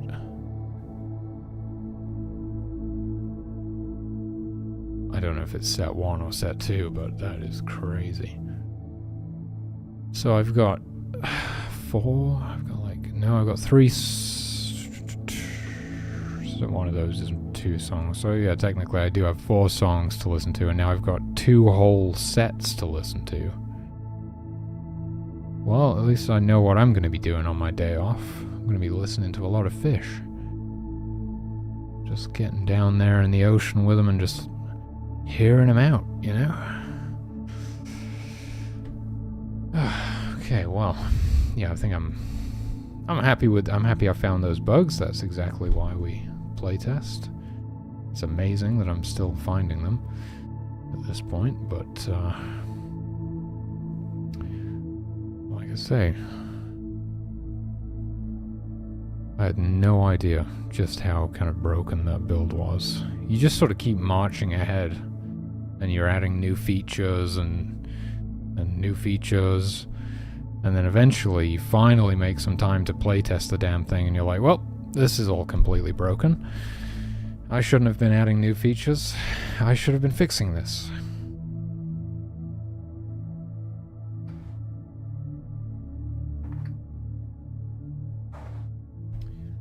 Hell, a lot of the time you think you're done fixing it, you start adding new features again, and it was still completely broken. You just didn't know. You had no idea.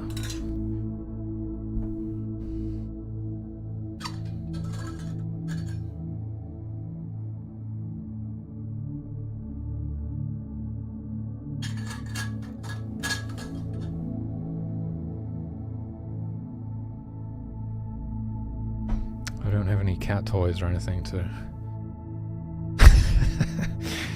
to get it.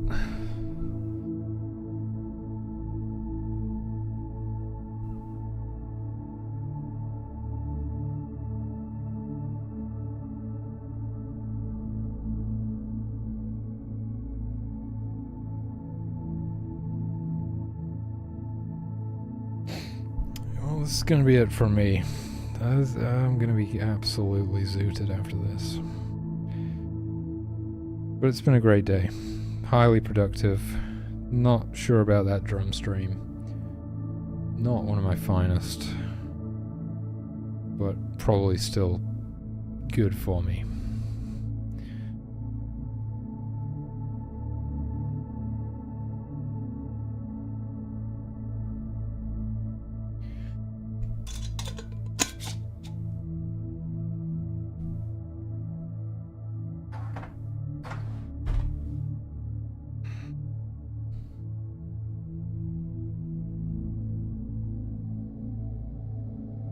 Maybe we should listen to one of these. Sense and subtle sounds into twist, or we've got a Carini. I mean, they could go in any direction anyway. So what does that even mean? I don't know. I do enjoy a twist, though.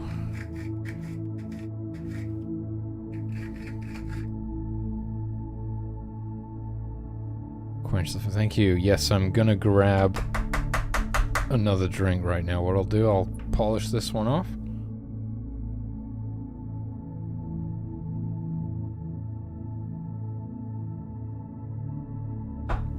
And I'll grab myself a refill. And we'll do it live.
hydration levels are off the charts.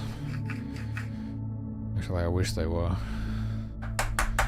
There's not enough water in the world at this point. You see, I did actually remove one of the wolf dens from the game before, and I felt like it got too easy, actually. We have introduced the moose since then, which can be aggressive. Maybe that balances it out enough. We have a problem with the moose going extinct right now as well. Because, if a moose attacks, so we have the moose cows with calves, and then they attack the humans, and then the hunters, you know, they won't stop attacking it when they scare it away like they do with some of the other animals. They will just kill it because they're like, oh, well, we're hunting anyway. This is a good moose. We'll have this moose. You know, so they just wind up killing them all off. The bears, you know, they'll shoot it, they'll wound it, the bear runs away, they'll just stop. I mean, we could make it so the hunters don't stop. But the bear might still get away, because it has a higher movement. No, I think the moose are actually faster than the bears, so yeah. The bears do have more health. They might be able to pick them off still. I don't know, man. It's...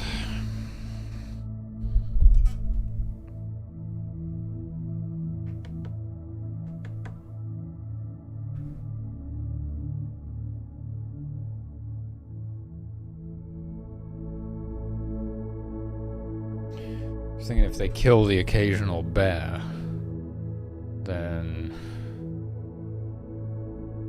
maybe it would help the other animals survive. I don't know. How much fur do you get off a bear again? Because it's not really the meat that's the problem.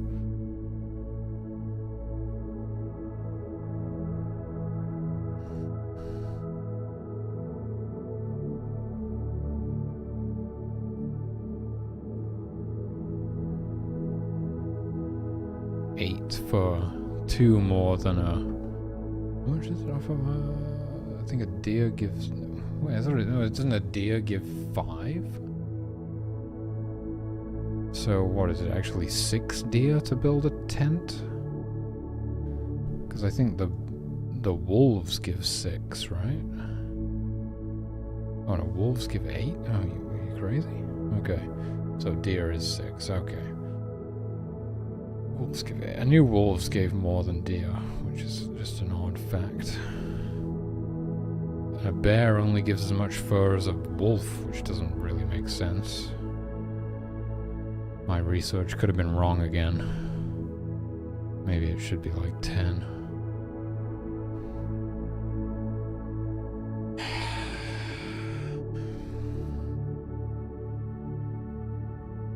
Well, they can't even hunt them at the moment, so... Although I think they will, if... It's just very rare that it happens, but if a guard was to kill off a bear or something, somehow, if it's somehow to kill one, they would harvest it. I'm pretty sure.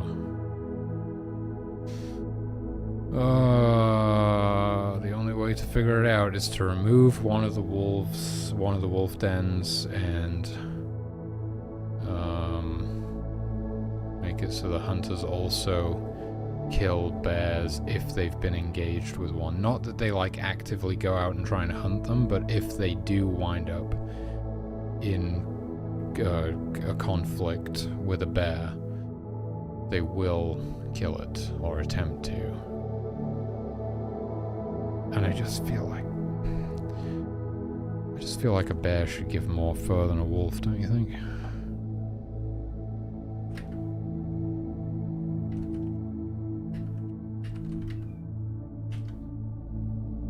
Yes, bears generally have larger pelts than wolves.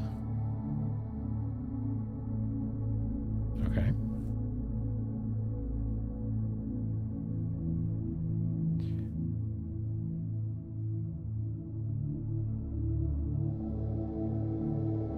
not getting any specific numbers here, so I don't know how much larger, but so that gives me the justification to at least crank it up to 10.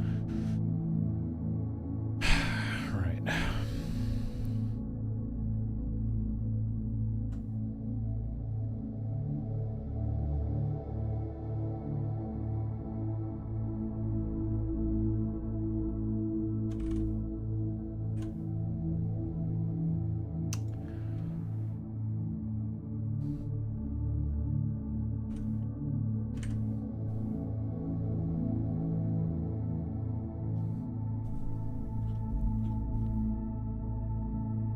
The hell is all this?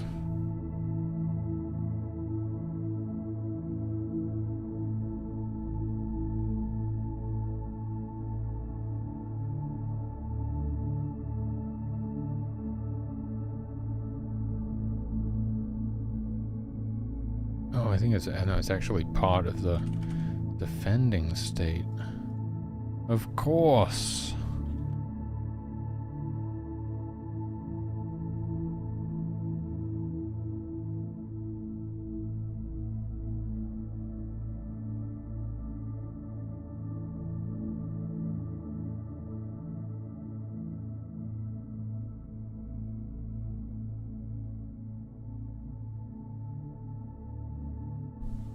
Oh. Yeah, so any type of prey animal that they're defending themselves from, they will not stop attacking it when it flees. But bears are predators, so...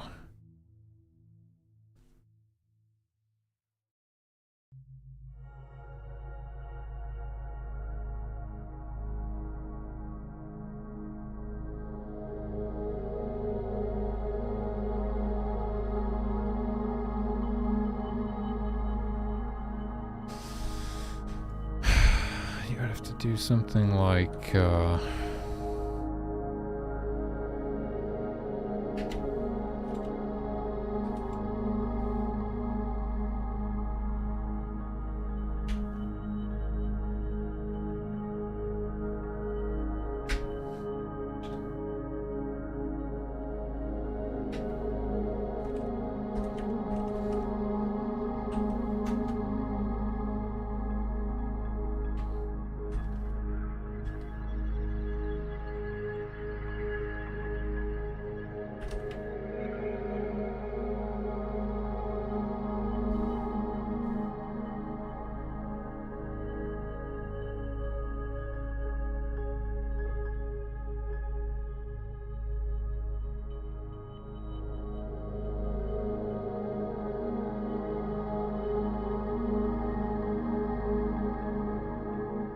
why do we care specifically about the bears? Why don't we just always, like, hunt any animal, you know?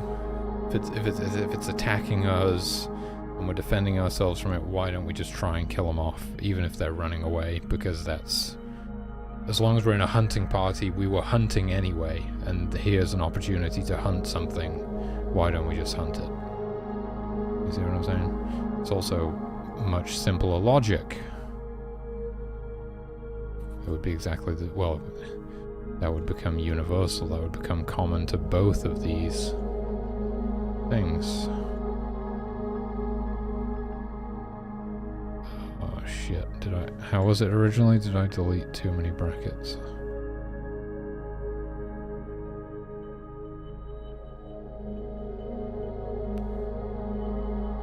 Okay. So if it's a predator and you're... if it's a predator or if it's prey and you're not in a hunting party. So we are literally just gonna say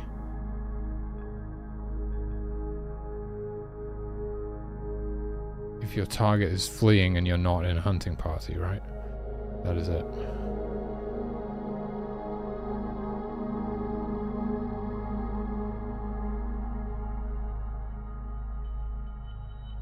Your target is fleeing and you're not in a hunting party, then stop attacking it. If your target's fleeing and you're in a hunting party, keep attacking it until it's dead or harvested. Or until it gets away.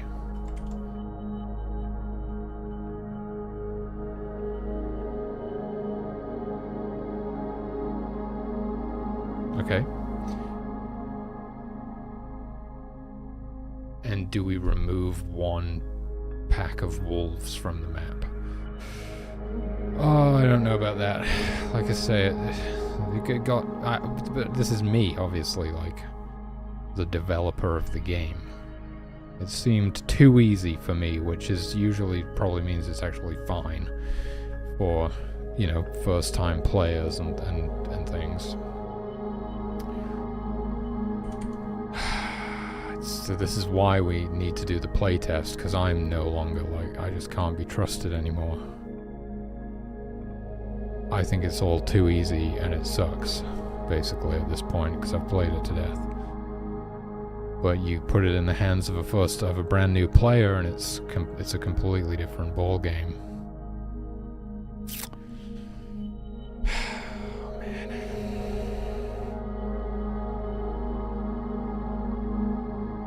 But like I say, it is also very swingy still.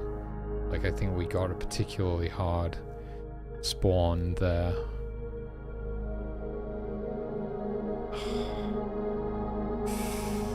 Can't really bring myself to, but we did, yes, I haven't tested it with the moose in the game since I added the moose to the game. So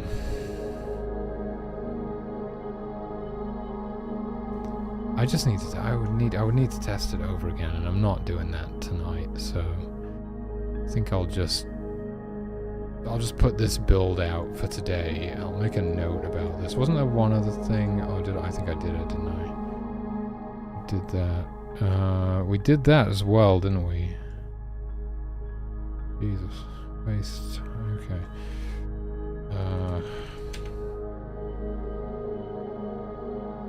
When did I last push this to the repository?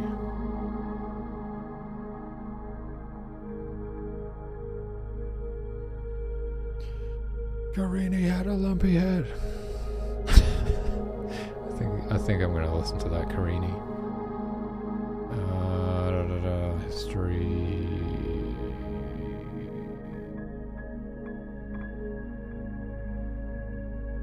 Shaman specific fleeing interrupts.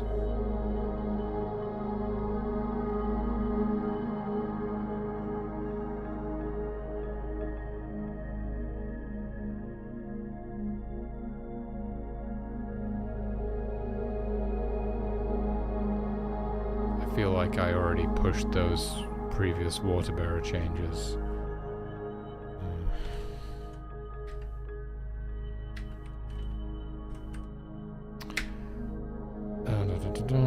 Don't stop partied hunters from attacking, fleeing creatures.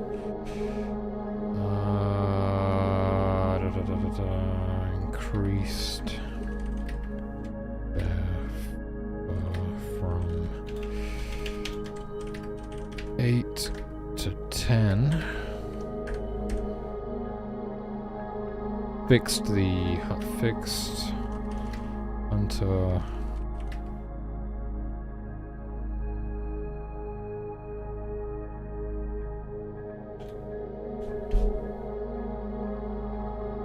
Hunter repair tracker, so that'll do.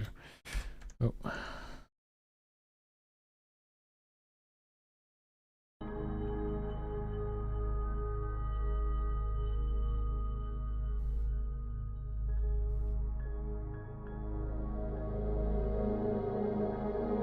Save/load human child flag.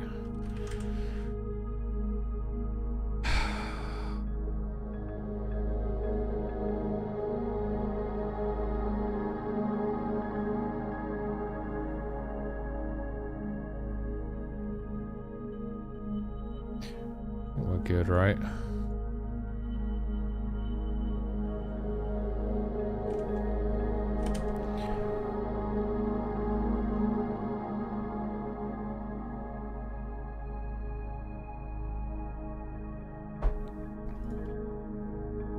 I just need to look at it again.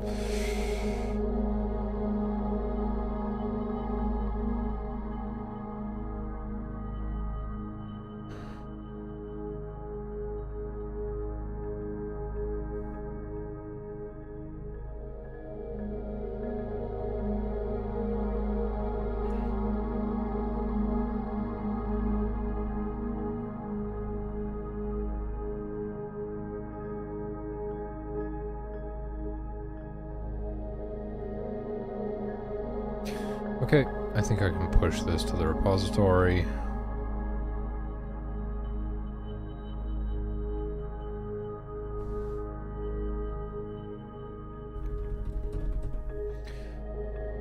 And I'll recompile it one more time, hopefully, without breaking my computer in the process. It doesn't seem to like it when I compile too many times. And I'll replace that and re-upload that.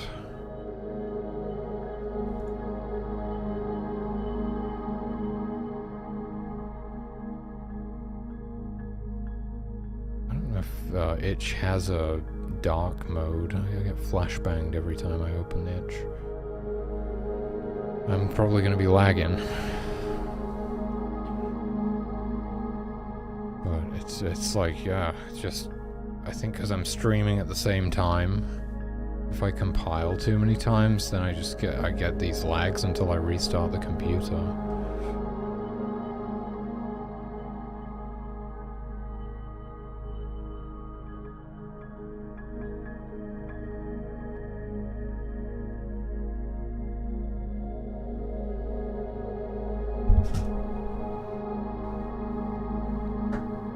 Alright. Vape imminent. Here we go. Uploading.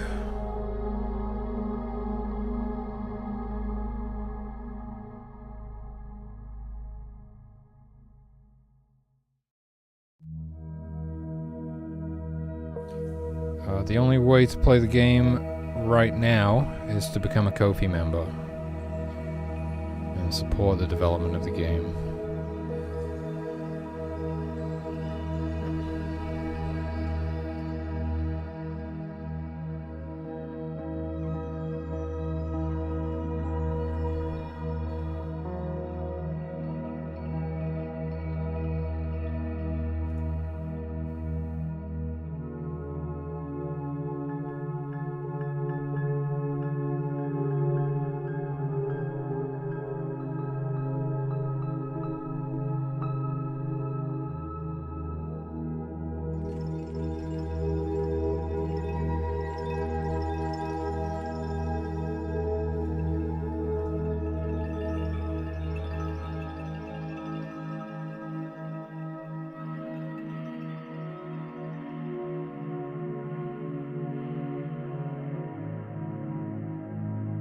Boom, there we go. Done. There will be a Steam playtest next month, and I'll be opening that up to more people, I suppose, as time goes on. But as of right now, the game is only available exclusively to Ko-fi members.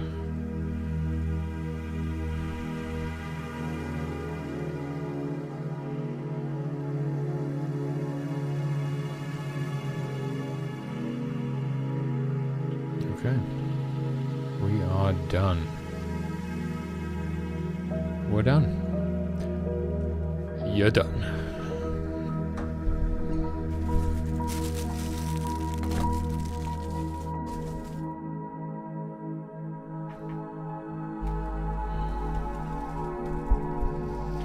Certainly hope not. I've spent 3 years on this thing.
Thanks for having my back.